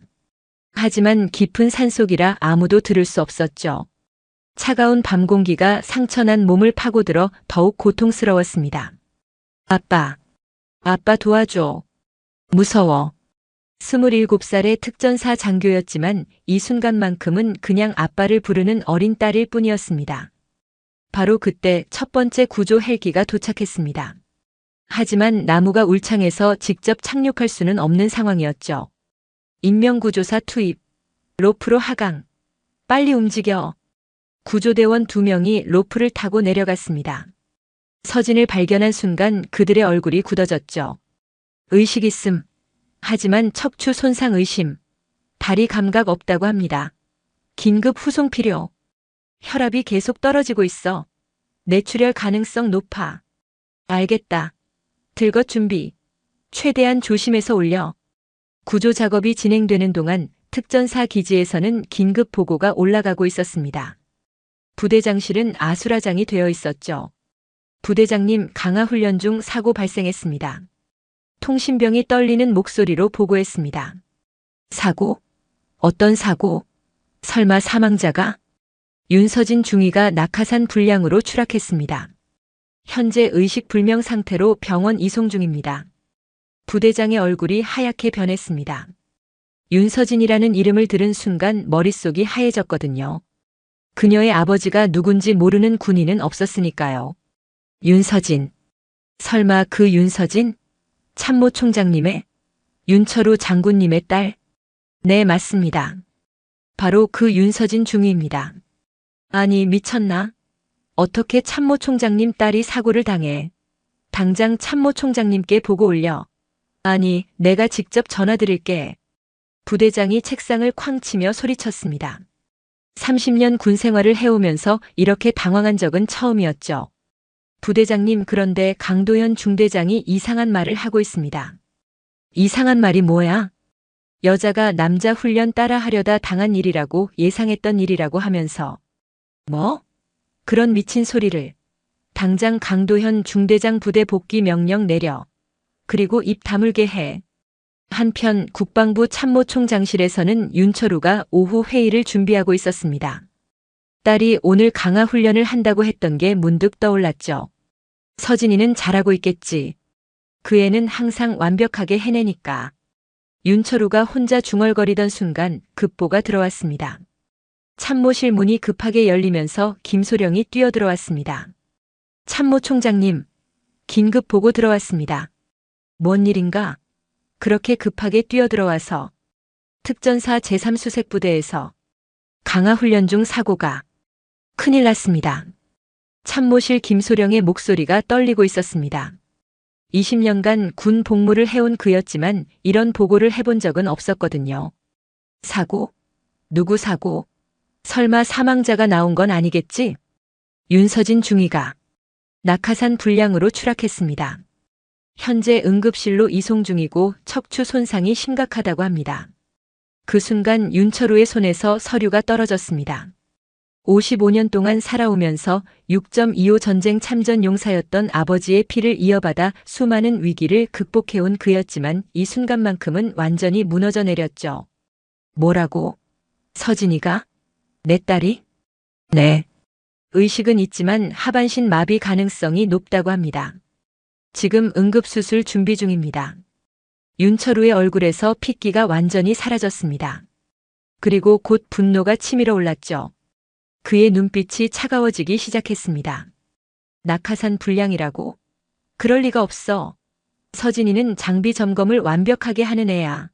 누가 뭔 짓을 한 거야. 하지만 현장 보고에 따르면 단순 사고라고. 단순 사고라고? 개소리하지 마. 30년 군 복무하면서 이런 일이 그냥 일어나는 걸 본 적이 있나? 윤철우가 일어서며 소리쳤습니다. 참모총장실 전체가 진동했죠. 김소령, 당장 헬기 준비해. 내가 직접 간다. 참모총장님, 진정하시고 차근차근. 진정하라고? 내 딸이 죽어가는데 진정하라고. 누군가 내 딸을 건드린 거야. 그놈들을 찾아서 반드시 처단할 거야. 윤철우의 목소리가 참모총장실을 진동시켰습니다. 그의 분노는 단순한 아버지의 마음이 아니었죠. 30년간 군 복무를 해온 직감으로 이 사고가 단순한 불의의 사고가 아니라는 것을 알고 있었거든요. 증거를 없애버려. 당장. 특전사 제3수색부대 부대장 김대령이 책상을 내리치며 소리쳤습니다. 서진의 사고 소식이 전해진 지 불과 30분 만에 부대는 완전히 아수라장이 되어 있었죠. 부대장님, 하지만 군 수사단이 이미 출발했다고 합니다. 작전 참모가 급하게 보고했습니다. 그럼 더 빨리 움직여야지. 낙하산 잔해부터 회수하고 CCTV 영상도 모두 삭제해. 이건 단순 사고야, 알겠나? 하지만 부대장님, 이건 뭐야? 참모총장님 딸이 우리 부대에서 사고 나면 우리가 어떻게 되는지 몰라. 모든 책임을 우리가 져야 한다고. 김대령의 목소리는 공포에 떨리고 있었습니다. 30년 군 복무 끝에 얻은 부대장 자리를 잃을 수도 있다는 생각에 이성을 잃어가고 있었죠. 바로 그때 강도현이 훈련에서 돌아왔습니다. 다른 대원들은 모두 충격에 빠져 있는 반면 그만큼은 여전히 냉정했죠. 중대장, 정확히 뭐가 일어난 거야? 낙하산 고장으로 추락했습니다. 완전히 예상 밖의 사고였죠. 강도현이 담담하게 대답했습니다. 마치 미리 준비된 답변처럼 말이에요. 예상 밖이라고? 너 방금 전에는 여자가 훈련 따라 하려다 당한 일이라고 했잖아. 박준혁이 분노를 참지 못하고 소리쳤습니다. 조교 박준혁, 내가 지금 뭐 하는 거야? 상관에게 대드는 거야? 김 부대장이 준혁을 향해 소리쳤습니다. 부대장님, 이건 명백히 이상해요. 서진이 낙하산을 제가 어제 점검했는데 아무 이상이 없었거든요. 그러니까 내가 점검을 제대로 안 한 거 아니야? 결국 내 책임이네. 강도현이 비웃으며 말했습니다. 뭐라고요? 제가 언제? 아니면 내가 일부러 그랬나? 윤서진 중이 좋아한다며? 질투해서 그런 거 아니야? 강도현의 말에 준혁이 완전히 분노했습니다. 이 개자식이. 준혁이 강도현에게 달려들려는 순간 다른 부대원들이 말렸습니다. 준혁아, 진정해. 진정하라고요? 서진이가 죽어가는데. 그런데 저놈은 뭐야? 마치 계획이라도 있었다는 듯이. 바로 그때 부대 정문에서 큰 소란이 일어났습니다. 군 수사단 차량 3대가 부대로 들어오고 있었거든요. 군 수사단 도착했습니다. 김소령을 비롯한 수사관들이 부대로 들어왔습니다. 그들의 표정은 예사롭지 않았죠. 김대령 부대장님, 군 수사단 김소령입니다. 낙하산 사고건으로 왔습니다. 아, 네. 수고하셨습니다. 하지만 단순한 장비 불량 사고라서 그건 저희가 판단할 일입니다. 일단 사고 현장과 관련 증거품을 모두 확보하겠습니다. 김소령의 단호한 목소리에 김 부대장의 얼굴이 굳어졌습니다. 증거품이라니 뭔 증거품이 있다고. 낙하산 잔해부터 시작해서 CCTV 영상, 그리고 관련자들 진술까지 모든 것을 조사하겠습니다. 하지만 이미 증거는 다 정리했는데. 정리했다고요? 누가 증거를 정리하라고 했습니까? 김소령의 날카로운 질문에 김 부대장이 당황했습니다. 한편 추락 현장에서는 수사관들이 낙하산 잔해를 수거하고 있었습니다. 그리고 충격적인 발견을 하게 되죠. 이거 보세요. 낙하산 줄이 자연스럽게 끊어진 게 아니에요. 현장 감식관이 소리쳤습니다. 뭐라고요? 칼로 베인 흔적이 뚜렷해요. 누군가 의도적으로 절단한 겁니다. 이 소식이 김소령에게 전해지자 그의 표정이 완전히 변했습니다. 이건 사고가 아니라 고의적인 살인미수야. 김소령이 즉시 윤철우 참모총장에게 전화를 걸었습니다. 참모총장님, 김소령입니다. 중대한 사실을 발견했습니다. 뭔 일인가? 서진 중위의 낙하산 줄에 칼 자국이 있었습니다. 누군가 의도적으로 끄는 겁니다. 전화 너머로 윤철우의 거친 숨소리가 들려왔습니다. 그 말이 사실인가? 네, 확실합니다. 이건 명백한 살인 시도입니다. 좋아. 그럼 이제 장난이 아니네. 윤철우의 목소리가 차갑게 변했습니다. 김소령, 지금 부대 상황은 어떤가? 부대장이 증거 은폐를 시도했고 강도현 중대장의 행동도 매우 수상합니다. 증거 은폐라고? 그놈들이 감히. 윤철우의 분노가 폭발했습니다. 참모총장님, 하지만 강 중대장이 증거를 빼돌리려 하고 있습니다. 그럴 시간을 주면 안 되지. 김소령, 당장 부대 전체를 봉쇄해. 봉쇄요? 아무도 들어오거나 나가지 못하게 해. 헌병대에 연락해서 부대 경계선 완전 차단. 알겠습니다. 그리고 김소령. 네, 참모총장님. 내 딸 건드린 놈들 오늘 끝을 보자. 설사 그놈이 누구든 상관없이. 윤철우가 전화를 끊고 참모에게 명령했습니다. 헬기 3대 즉시 출동 준비. 무장 헬기 2대, 수송 헬기 1대. 참모총장님, 무장 헬기까지는 너무. 내 딸을 죽이려 한 놈들한테 예의를 지킬 이유가 있나? 헌병 1개 중대도 동행시켜. 참모총장실이 완전히 전투태세로 돌입했습니다. 한편 특전사 부대에서는 김소령이 봉쇄 명령을 내렸습니다. 지금부터 이 부대는 완전 봉쇄입니다. 누구도 출입 금지. 무슨 권한으로 우리 부대를 봉쇄해요? 김 부대장이 항의했습니다. 참모총장 직접 명령입니다. 거부하시겠어요? 김소령의 말에 김 부대장은 더 이상 말할 수 없었습니다. 강도현 중대장, 당신도 조사 대상입니다. 어디 가지 말고 대기하세요. 저요? 저는 그냥 훈련을 지휘한 것뿐인데. 그냥 훈련이라고요? 부하의 안전을 고려하지 않고 강행한 훈련 말이에요. 김소령의 날카로운 추궁에 강도현이 당황하기 시작했습니다. 그건 군인이라면 위험을 감수해야죠. 위험 감수와 고의적 살해 시도는 다른 문제입니다. 바로 그때 하늘에서 헬기 소리가 들려왔습니다. 윤철우 참모총장이 직접 오고 있었던 거죠. 참모총장님이 오신다. 부대 전체가 긴장했습니다. 과연 무슨 일이? 하늘에서 들려오는 헬기 소리가 점점 가까워지고 있었습니다. 부대 전체가 숨을 죽이고 있는 가운데 박준혁이 갑자기 김소령에게 다가왔습니다. 소령님, 저한테 할 말이 있습니다. 준혁의 목소리는 떨리고 있었습니다. 그의 얼굴은 창백했고 손도 부들부들 떨리고 있었죠. 뭔 말이야? 서진이 사고. 그게 제 잘못입니다. 준혁의 고백에 주변 사람들이 모두 놀랐습니다. 내 잘못이라고? 무슨 소리야? 제가 서진이 낙하산을 바꿔놨습니다. 순간 부대 전체가 조용해졌습니다. 강도현의 얼굴이 하얗게 변했죠. 박준혁, 내가 지금 무슨 헛소리를 하는 거야? 강도현이 다급하게 소리쳤습니다. 헛소리가 아닙니다. 강도현 중대장이 저를 협박했습니다. 서진이 낙하산줄을 끊으라고. 이 미친놈이. 언제 내가 그런 소리를. 강도현이 준혁에게 달려들려 했지만 수사관들이 막았습니다. 박준혁, 정확히 뭐가 일어났는지 말해봐. 김소령이 준혁에게 다가갔습니다. 3일 전이었습니다. 강 중대장이 저를 따로 불러서 윤서진을 없애야 한다고 했습니다. 없앤다고? 네. 여자가 특전사에 있으면 안 된다고 본보기를 보여야 한다고 했습니다. 준혁의 목소리에는 절망이 섞여 있었습니다. 그래서? 처음에는 거절했습니다. 하지만 강 중대장이 제 여동생 사진을 보여주면서 동생도 군무원으로 일하고 있는데 사고 날 수 있다고 협박했습니다. 협박을 했다고? 네. 서진이 낙하산을 조작하지 않으면 제 가족들에게 해를 끼치겠다고 했습니다. 저는 어떻게 해야 할지 몰랐습니다. 준혁이 무릎을 꿇으며 울기 시작했습니다. 개소리하지 마. 내가 언제 그런 말을 했다고. 강도현이 부정했지만 이미 모든 사람들의 시선이 그에게 집중되어 있었습니다. 증거가 있습니다. 준혁이 휴대폰을 꺼냈습니다.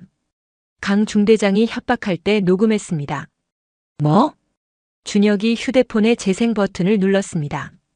스피커에서 강도현의 목소리가 흘러나왔죠.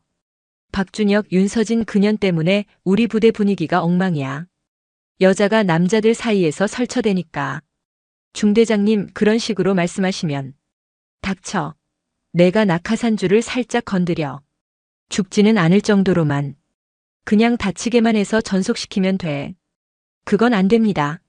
죽을 수도 있잖아요. 그럼 내 여동생이 대신 죽던지. 선택해봐. 녹음이 재생되자 부대 전체가 충격에 빠졌습니다. 강도현의 얼굴이 새하얗게 변했죠. 이건 조작된 거야. 합성이야. 합성이라고요? 그럼 이것도 합성인가요? 준혁이 또 다른 파일을 재생했습니다. 준혁아, 확실히 해. 내일 훈련에서 사고 나면 누구 책임인지 알지? 내가 점검 담당이니까 내 책임이야. 중대장님, 정말로 이러시면 안 됩니다. 안 된다고? 그럼 내 가족들한테 무슨 일이 일어날지 각오해. 녹음을 들은 김 부대장도 충격에 빠졌습니다. 강도현, 내가 정말로 이런 짓을. 부대장님, 저는 억울합니다. 이건 모함입니다. 강도현이 발악했지만 이미 모든 증거가 드러난 상황이었습니다. 바로 그때 헬기 착륙 소리가 들려왔습니다. 윤철우 참모총장이 도착한 것이었죠. 무장 헬기 2대와 수송 헬기 1대가 부대 활주로에 착륙했습니다. 참모총장님 도착. 부대 전체가 긴장했습니다. 헬기에서 내린 윤철우의 표정은 평소와 완전히 달랐습니다. 냉혹함이 그의 얼굴 전체를 덮고 있었죠. 윤철우와 함께 헌병 30명이 부대로 들어왔습니다. 완전 무장을 한 채로 말이에요. 김소령 상황 보고해. 참모총장님 범인을 찾았습니다. 김소령이 강도현을 가리켰습니다. 강도현 중대장이 박준혁 조교를 협박해서 서진 중위의 낙하산을 조작하게 했습니다. 윤철우가 강도현을 바라봤습니다. 그의 눈빛에는 살기가 서려 있었죠. 강도현. 네. 참모총장님. 내 딸을 죽이려 했다는 게 사실인가? 아닙니다. 저는 그런 짓 안 했습니다. 오해입니다. 강도현이 필사적으로 부정했습니다. 오해라고? 녹음까지 있는데? 윤철우가 한 걸음 강도현에게 다가갔습니다. 참모총장님, 정말로 억울합니다. 저는 38년 동안 살면서 여자를 그렇게 차별해왔나? 윤철우의 목소리가 차가웠습니다. 차별이 아니라 현실적으로. 현실적으로? 내 딸이 너보다 훨씬 우수한 군인인데도. 하지만 여자는 뭐? 윤철우의 목소리가 점점 높아졌습니다. 군대에 있으면 안 되는 존재라고. 그래서 죽여도 된다고. 죽이려던 게 아니라 다치게만. 1200m에서 낙하산 없이 떨어지면 죽는다는 걸 모르나? 윤철우가 강도현의 멱살을 잡았습니다. 내 딸이 지금 병원에서 하반신 마비 진단받고 있어. 평생 걷지 못할 수도 있다고 해. 그래도 죽이려던 게 아니라고. 참모총장님, 저는 정말 헌병들, 강도현 체포해. 윤철우의 명령에 헌병들이 강도현에게 다가갔습니다. 아닙니다. 저는 억울해요. 정말 억울하다고요. 강도현이 발악했지만 소용없었습니다. 박준혁도 공범이니까 함께 구속해. 참모총장님, 준혁이는 협박받은 거잖아요. 김상병이 항의했습니다. 협박받았어도 실행한 건 사실이야. 내 딸을 죽일 뻔한 거야. 윤철우의 분노는 가라앉지 않았습니다. 하지만 준혁이는 양심의 가책을 느끼고 자백했잖아요. 자백했다고 죄가 없어지나? 내 딸은 이미 다쳤어. 참모총장님 진정하세요. 김소령이 말했습니다. 진정하라고? 내가 어떻게 진정해? 윤철우가 소리쳤습니다. 그의 목소리가 부대 전체에 울려 퍼졌죠. 내 딸 때문에 고생한 놈들이 또 있나? 윤철우가 부대 전체를 둘러보며 차가운 목소리로 물었습니다. 헌병들이 강도현과 박준혁을 끌고 가는 모습을 보면서도 그의 분노는 전혀 가라앉지 않았죠. 참모총장님, 일단 병원부터 가보시는 게. 김소령이 조심스럽게 말했지만 윤철우는 고개를 저었습니다. 아직 끝난 게 아니야. 이놈들이 전부일 리가 없어. 윤철우가 김 부대장을 바라봤습니다. 김대령, 내가 증거인멸을 시도했다는 보고를 받았는데 그건 그냥 정리 차원에서. 정리? 내 딸이 죽어가는데 증거를 정리했다고. 윤철우의 목소리가 얼음처럼 차가워졌습니다. 참모총장님, 정말 그런 의도가 아니었습니다. 단순히? 30년 군 복무했는데 증거인멸이 뭔지 모르겠나? 김 부대장의 얼굴이 하얗게 변했습니다. 부대장 해임. 당장 계급장 떼고 대기해. 참모총장님, 그건 너무. 내 딸 죽일 뻔한 놈들을 비호한 게 너무하지, 처벌이 너무한 게 아니야. 윤철우가 소리치자 부대 전체가 긴장했습니다. 바로 그때 윤철우의 휴대폰이 울렸습니다. 병원에서 걸려온 전화였죠. 여보세요? 참모총장님, 응급의학과 의사입니다. 서진 중위 상태가 어떻게 됐나? 일단 생명에는 지장이 없습니다만 척추 2번과 3번이 압박골절되었고. 그래서 결론이 뭐야? 윤철우가 다급하게 물었습니다. 하반신 완전 마비입니다. 회복 가능성은 매우 낮습니다. 그 순간 윤철우의 손에서 휴대폰이 떨어졌습니다. 완전 마비. 그 말이 머릿속에서 계속 맴돌았죠. 완전 마비라고. 내 딸이. 윤철우의 목소리가 떨리기 시작했습니다. 그리고 곧 폭발적인 분노가 치밀어 올랐죠. 다 죽여버릴 거야. 내 딸 망가뜨린 놈들. 윤철우가 주먹으로 벽을 치며 소리쳤습니다. 참모총장님, 진정하세요. 진정하라고? 27살짜리 내 딸이 평생 휠체어 타고 살아야 하는데 윤철우의 절규가 부대 전체에 울려 퍼졌습니다. 군인으로서 나라를 위해 복무하겠다던 내 딸이 동료한테 배신당해서 평생 장애인이 됐는데 주변 사람들이 모두 고개를 숙였습니다. 참모 총장의 분노와 절망이 얼마나 클지 상상할 수 있었거든요. 김소령 수사 범위 확대해. 이놈들 뒤에 또 누가 있는지 다 파헤쳐. 네, 알겠습니다. 그리고 강도현 신상정보 다 조사해. 가족관계, 인맥, 재산 상태까지 모든 걸 다 파헤쳐. 윤철우의 복수심이 불타오르고 있었습니다. 바로 그때 또 다른 진실이 밝혀지기 시작했습니다. 김소령이 강도현의 개인용품을 수색하던 중 이상한 것을 발견한 거죠. 참모 총장님, 이것 좀 보세요. 김소령이 강도현의 휴대폰에서 발견한 메시지를 보여줬습니다. 누구한테서 온 메시지야? 익명 번호입니다. 하지만 내용이. 김소령이 메시지를 읽어줬습니다. 윤서진 제거 성공 시 1억. 실패 시 내가 죽는다. 선택해라. 뭐라고? 윤철우의 얼굴이 더욱 굳어졌습니다. 병원 이송까지는 성공. 하지만 살아있음. 추가 지시 대기 중. 강도현이 보낸 답장 메시지였습니다. 이 계자식이 돈 받고 내 딸을 죽이려 했어. 윤철우가 분노로 떨었습니다. 그런데 참모 총장님, 더 큰 문제가 있습니다. 더 큰 문제? 이 익명번호 추적해보니까 군 내부에서 발신된 겁니다. 군 내부? 네. 그것도 꽤 높은 계급의 누군가가 관련되어 있을 가능성이 높습니다. 윤철우의 눈빛이 더욱 차가워졌습니다. 누가 감히 내 딸을 건드린 거야? 아직 정확한 신원은 파악 못했지만 분명 배우가 있습니다. 좋아. 그럼 끝까지 파헤쳐보자. 그놈이 누구든 상관없이. 윤철우가 김소령에게 지시했습니다.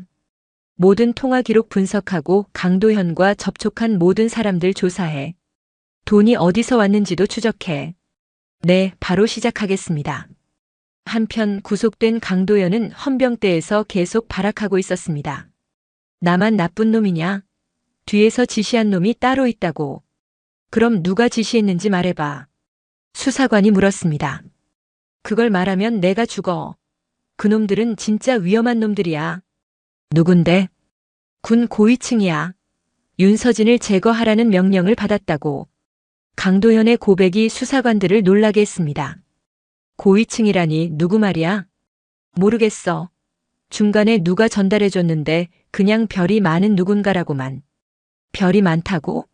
장군급이라는 소리야? 그런 것 같았어. 하지만 직접 만난 적은 없어. 수사관이 즉시 윤철우에게 보고했습니다. 참모 총장님, 강도현이 추가 진술을 했습니다. 뭐라고 하던가? 배후에 장군급 고위층이 있다고 합니다. 윤철우의 표정이 완전히 변했습니다.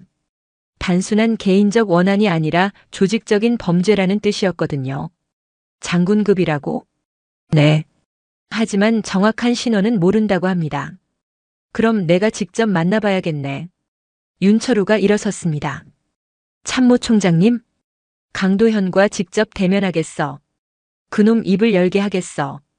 윤철우의 눈빛에 살기가 서렸습니다. 하지만 그건 절차상. 절차? 내 딸 죽이려 한 놈들한테 무슨 절차를 지켜. 윤철우가 소리쳤습니다.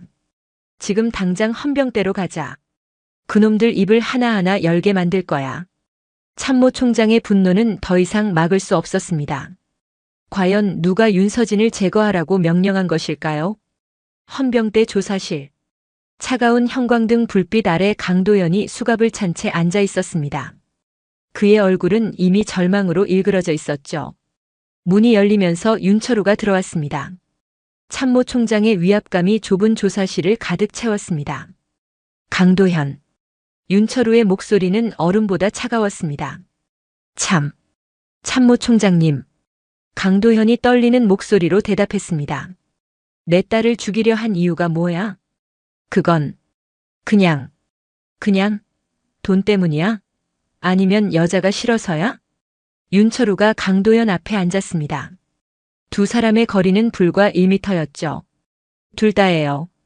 돈도 필요했고 솔직히 여자가 특전사에 있는 것도 싫었어요. 여자가 싫다고 해서 죽여도 되나? 죽이려던 게 아니라 다치게만 하려고. 1200m에서 낙하산 없이 떨어지면 죽는다는 걸 모르나 이 개자식아. 윤철우가 책상을 내리쳤습니다. 우리 서진이가 지금 하반신 완전 마비야. 27살짜리가 평생 휠체어 타고 살아야 해. 죄송합니다. 정말 죄송해요. 강도현이 고개를 숙였지만 윤철우의 분노는 더욱 커졌습니다. 죄송하다고? 그걸로 끝이야? 그럼 어떻게 하라고요? 강도현이 갑자기 소리쳤습니다. 저도 억지로 한 거예요. 뒤에서 명령한 놈이 따로 있다고요. 그럼 그놈이 누군지 말해봐. 말하면 저 죽어요. 그놈들은 진짜 무서운 놈들이에요. 내가 더 무섭다는 걸 아직도 모르나? 윤철우가 강도현의 멱살을 잡았습니다. 내 딸 건드린 놈들 내가 전부 찾아낼 거야. 그놈이 누구든 상관없이. 참모총장님, 정말 모르겠어요. 중간 단계를 거쳐서 명령이 왔거든요. 중간 단계? 네. 직접 만난 적은 없어요. 그냥 누군가가 전화로. 바로 그때 조사실 문이 열렸습니다. 김소령이 급하게 들어왔죠. 참모총장님, 중대한 사실을 발견했습니다. 뭔 일인가? 강도현의 계좌에 입금된 돈, 출처를 추적했습니다. 김소령이 서류를 내밀었습니다. 돈이 어디서 온 거야? 국방부 비자금입니다. 윤철우의 표정이 굳어졌습니다. 국방부 비자금이라고? 네. 그것도 아주 높은 레벨에서 관리되는 비자금이에요. 접근할 수 있는 사람이 극히 제한되어 있습니다. 누가 접근할 수 있는데? 차관급 이상만 가능합니다. 윤철우의 눈빛이 차가워졌습니다. 차관급이라면 자신과 같은 레벨이거나 더 높은 사람이라는 뜻이었거든요. 김소령, 최근에 비자금에 접근한 사람 명단 구해와. 이미 구했습니다. 김소령이 또 다른 서류를 건넸습니다. 최근 3개월간 5명이 접근했습니다. 국방부 차관, 육군 참모차장, 그리고 김소령이 말을 멈췄습니다. 그리고 누구야? 합참의장님과 부의장님 그리고 정보사령관입니다. 윤철우가 명단을 보며 생각에 잠겼습니다. 이 5명 중에 자신의 딸을 죽이려 한 놈이 있다는 뜻이었죠. 이 중에서 윤서진을 제거할 동기가 있는 놈이 누구일까? 그건 바로 그때 강도현이 입을 열었습니다. 저 기억나는 게 있어요. 뭐가? 전화로 명령 받을 때 뒤에서 들린 소리가. 무슨 소리? 골프 치는 소리였어요. 골프공 치는 소리가 계속 들렸거든요. 윤철우와 김소령이 서로를 바라봤습니다. 골프라고? 네. 그리고 누군가 장관님이라고 부르는 소리도 들렸어요. 장관님? 윤철우의 머릿속에서 한 사람이 떠올랐습니다. 국방부 차관 중에서 골프를 자주 치고 최근 자신과 갈등이 있었던 사람이 있었거든요. 설마 차동혁 차관? 차동혁이 누군데? 김소령이 물었습니다. 국방부 정책실장에서 차관으로 승진한 놈이야. 최근에 나하고 군 여성 정책 때문에 크게 싸웠어. 어떤 싸움이었습니까? 그놈이 여군 특전사 배치를 반대했거든. 여자들은 전투부대에 적합하지 않다면서 없애버리자고 했어. 윤철우의 목소리가 점점 거칠어졌습니다. 그래서 내가 반대했더니 나중에 보자고 그러더라고. 그럼 차동혁 차관이 배후일 가능성이 높군요. 김소령, 당장 차동혁 소환해. 하지만 차관을 소환하는 건 절차상. 절차 따위는 집어치워. 내 딸 죽이려 한 놈한테 무슨 절차를 지켜. 윤철우가 소리쳤습니다. 참모총장님 진정하세요. 일단 증거부터 더 확보해야. 증거? 이미 충분해. 윤철우가 휴대폰을 꺼냈습니다. 내가 직접 그놈한테 전화할 거야. 참모총장님. 김소령이 만류했지만 이미 늦었습니다. 윤철우가 차동혁에게 전화를 걸었거든요. 차관님 윤철우입니다. 전화 너머로 차동혁의 목소리가 들려왔습니다. 참모총장님 무슨 일로 늦은 시간에? 우리 서진이 일로 통화 좀 하죠. 서진이요? 무슨 일인가요? 오늘 낙하산 사고 나서 하반신 마비됐거든요. 어머 그런 일이. 정말 안타깝네요. 차동혁의 목소리에는 전혀 놀라는 기색이 없었습니다. 마치 이미 알고 있었다는 듯이 말이에요. 안타깝다고요? 그게 차관님 반응이에요? 그럼 어떻게 반응하라고요? 최소한 놀라는 척이라도 해야 하는 거 아닙니까? 뭔 소리죠? 이미 알고 계셨죠? 우리 서진이 사고 날 거라는 걸. 전화 너머가 잠시 조용해졌습니다. 참모 총장님 무슨 말씀을 하시는 건지. 차관님이 시킨 거죠? 내 딸 죽이라고. 미쳤습니까? 그런 말을 함부로 하면 어떻게 해요? 함부로? 증거가 다 있는데 함부로 해요? 윤철우의 목소리가 점점 높아졌습니다. 무슨 증거가 있다고? 강도현 입에서 다 나왔어요. 골프 치면서 명령했다고. 전화 너머가 완전히 조용해졌습니다. 전화 너머의 긴 침묵이 끝나고 차동혁의 떨리는 목소리가 들려왔습니다. 참모 총장님, 그게 무슨 소리냐고요? 이제 와서 발뺌하려고요? 윤철우의 목소리가 조사실 전체에 울려 퍼졌습니다. 저는 정말 모르겠습니다. 모른다고요? 그럼 국방부 비자금은 누가 빼돌린 거예요? 비자금이 뭐? 1억 원. 내 딸 죽이는 대가로 1억 원 줬죠. 전화가 뚝 끊어졌습니다. 차동혁이 전화를 끊어버린 것이죠. 이게 자식이. 윤철우가 휴대폰을 내동댕이 쳤습니다. 김소령. 당장 차동혁 긴급 체포영장 신청해. 네. 바로 하겠습니다. 그리고 헌병 2개 중대 출동시켜. 차동혁 자택과 사무실 동시에 수색. 윤철우의 명령이 떨어지자마자 헌병대가 움직이기 시작했습니다. 1시간 후 차동혁의 자택에서 결정적 증거가 발견됐습니다. 강도현과 주고받은 문자 메시지와 통화 녹음 파일이었죠. 참모 총장님, 차동혁 자택에서 증거 확보했습니다. 김소령이 급하게 보고했습니다. 뭘 찾았나? 강도현과의 모든 대화를 녹음해둔 파일입니다. 그리고 비자금 유용 내역까지. 그놈이 왜 그런 걸 보관하고 있던 거야? 아마 나중에 자기 보신용으로 보관했던 것 같습니다. 윤철우가 녹음 파일을 들어보니 차동혁의 음성이 선명하게 들렸습니다. 윤서진 그 계집 때문에 여군 정책이 엉망이야. 없애버려야 해. 하지만 차관님, 그건 너무 뭐가? 돈 줄 테니까 확실히 해. 죽이지는 말고 불구로만 만들어. 알겠습니다. 녹음을 들은 윤철우의 분노가 극에 달했습니다. 불구로 만들라고? 내 딸을. 이놈들을 다 잡아들여. 한 놈도 빠뜨리지 말고. 그날 밤 차동혁과 그의 부하들이 모두 체포됐습니다. 30년간 계획해온 그들의 음모가 마침내 무너진 것이죠. 3개월 후 국군 서울병원 재활치료실. 윤서진이 휠체어에 앉아 재활운동을 하고 있었습니다. 처음에는 절망에 빠져있던 그녀였지만 이제는 조금씩 희망을 되찾고 있었죠. 서진아, 오늘 재활운동은 어때? 윤철우가 병실로 들어왔습니다. 아빠, 오늘은 좀 나아졌어요. 발가락이 조금 움직이는 것 같아요. 서진의 목소리에 희망이 섞여 있었습니다. 정말?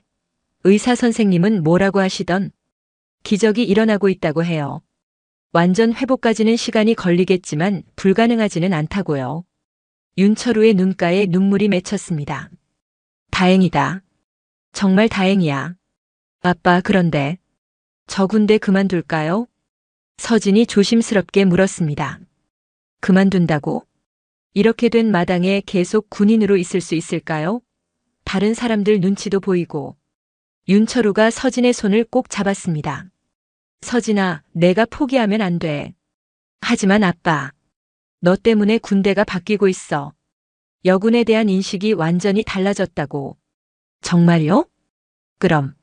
차동혁 사건 이후로 국방부에서 여군 차별금지법을 만들었어.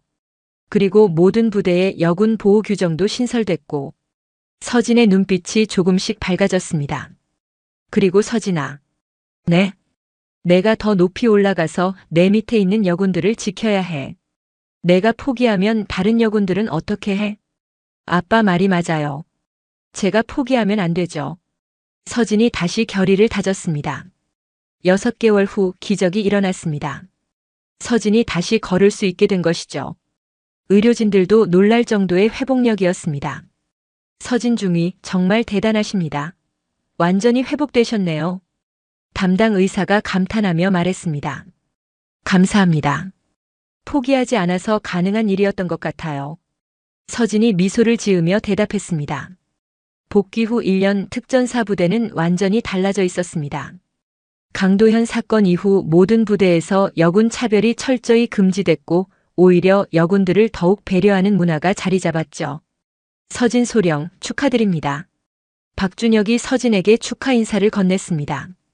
그는 사건 후 진심으로 반성하고 서진을 가장 든든하게 지원하는 동료가 되어 있었죠.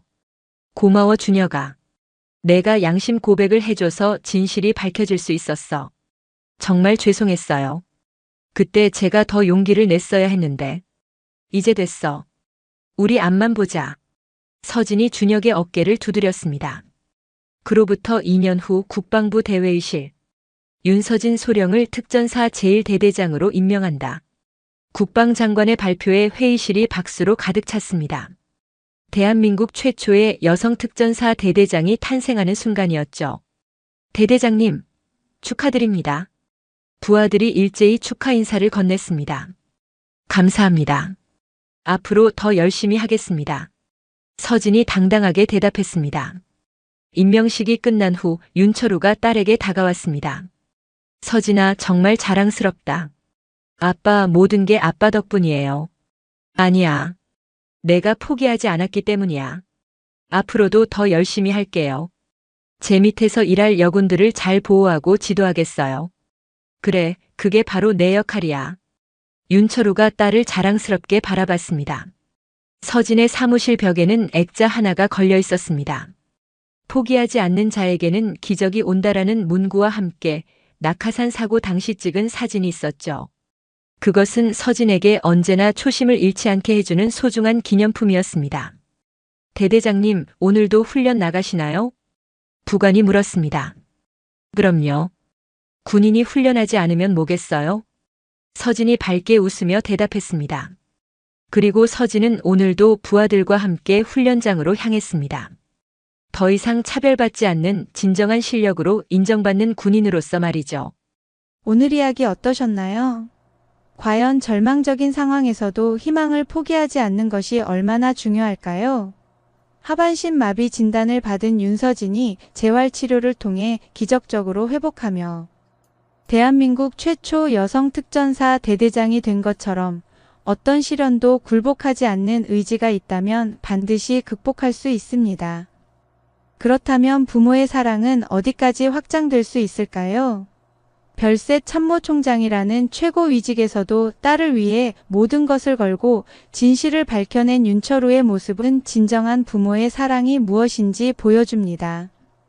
차별과 편견에 굴복하지 않고 당당히 맞서는 용기야말로 세상을 바꾸는 가장 강력한 무기라는 것을 깨닫고 사회 전체의 변화와 발전으로 이어질 수 있다는 희망적 메시지를 전달하며 정의는 비록 늦더라도 반드시 승리한다는 불변의 진리를 확인시켜 주었습니다. 오늘이 교훈이었습니다. 감사합니다.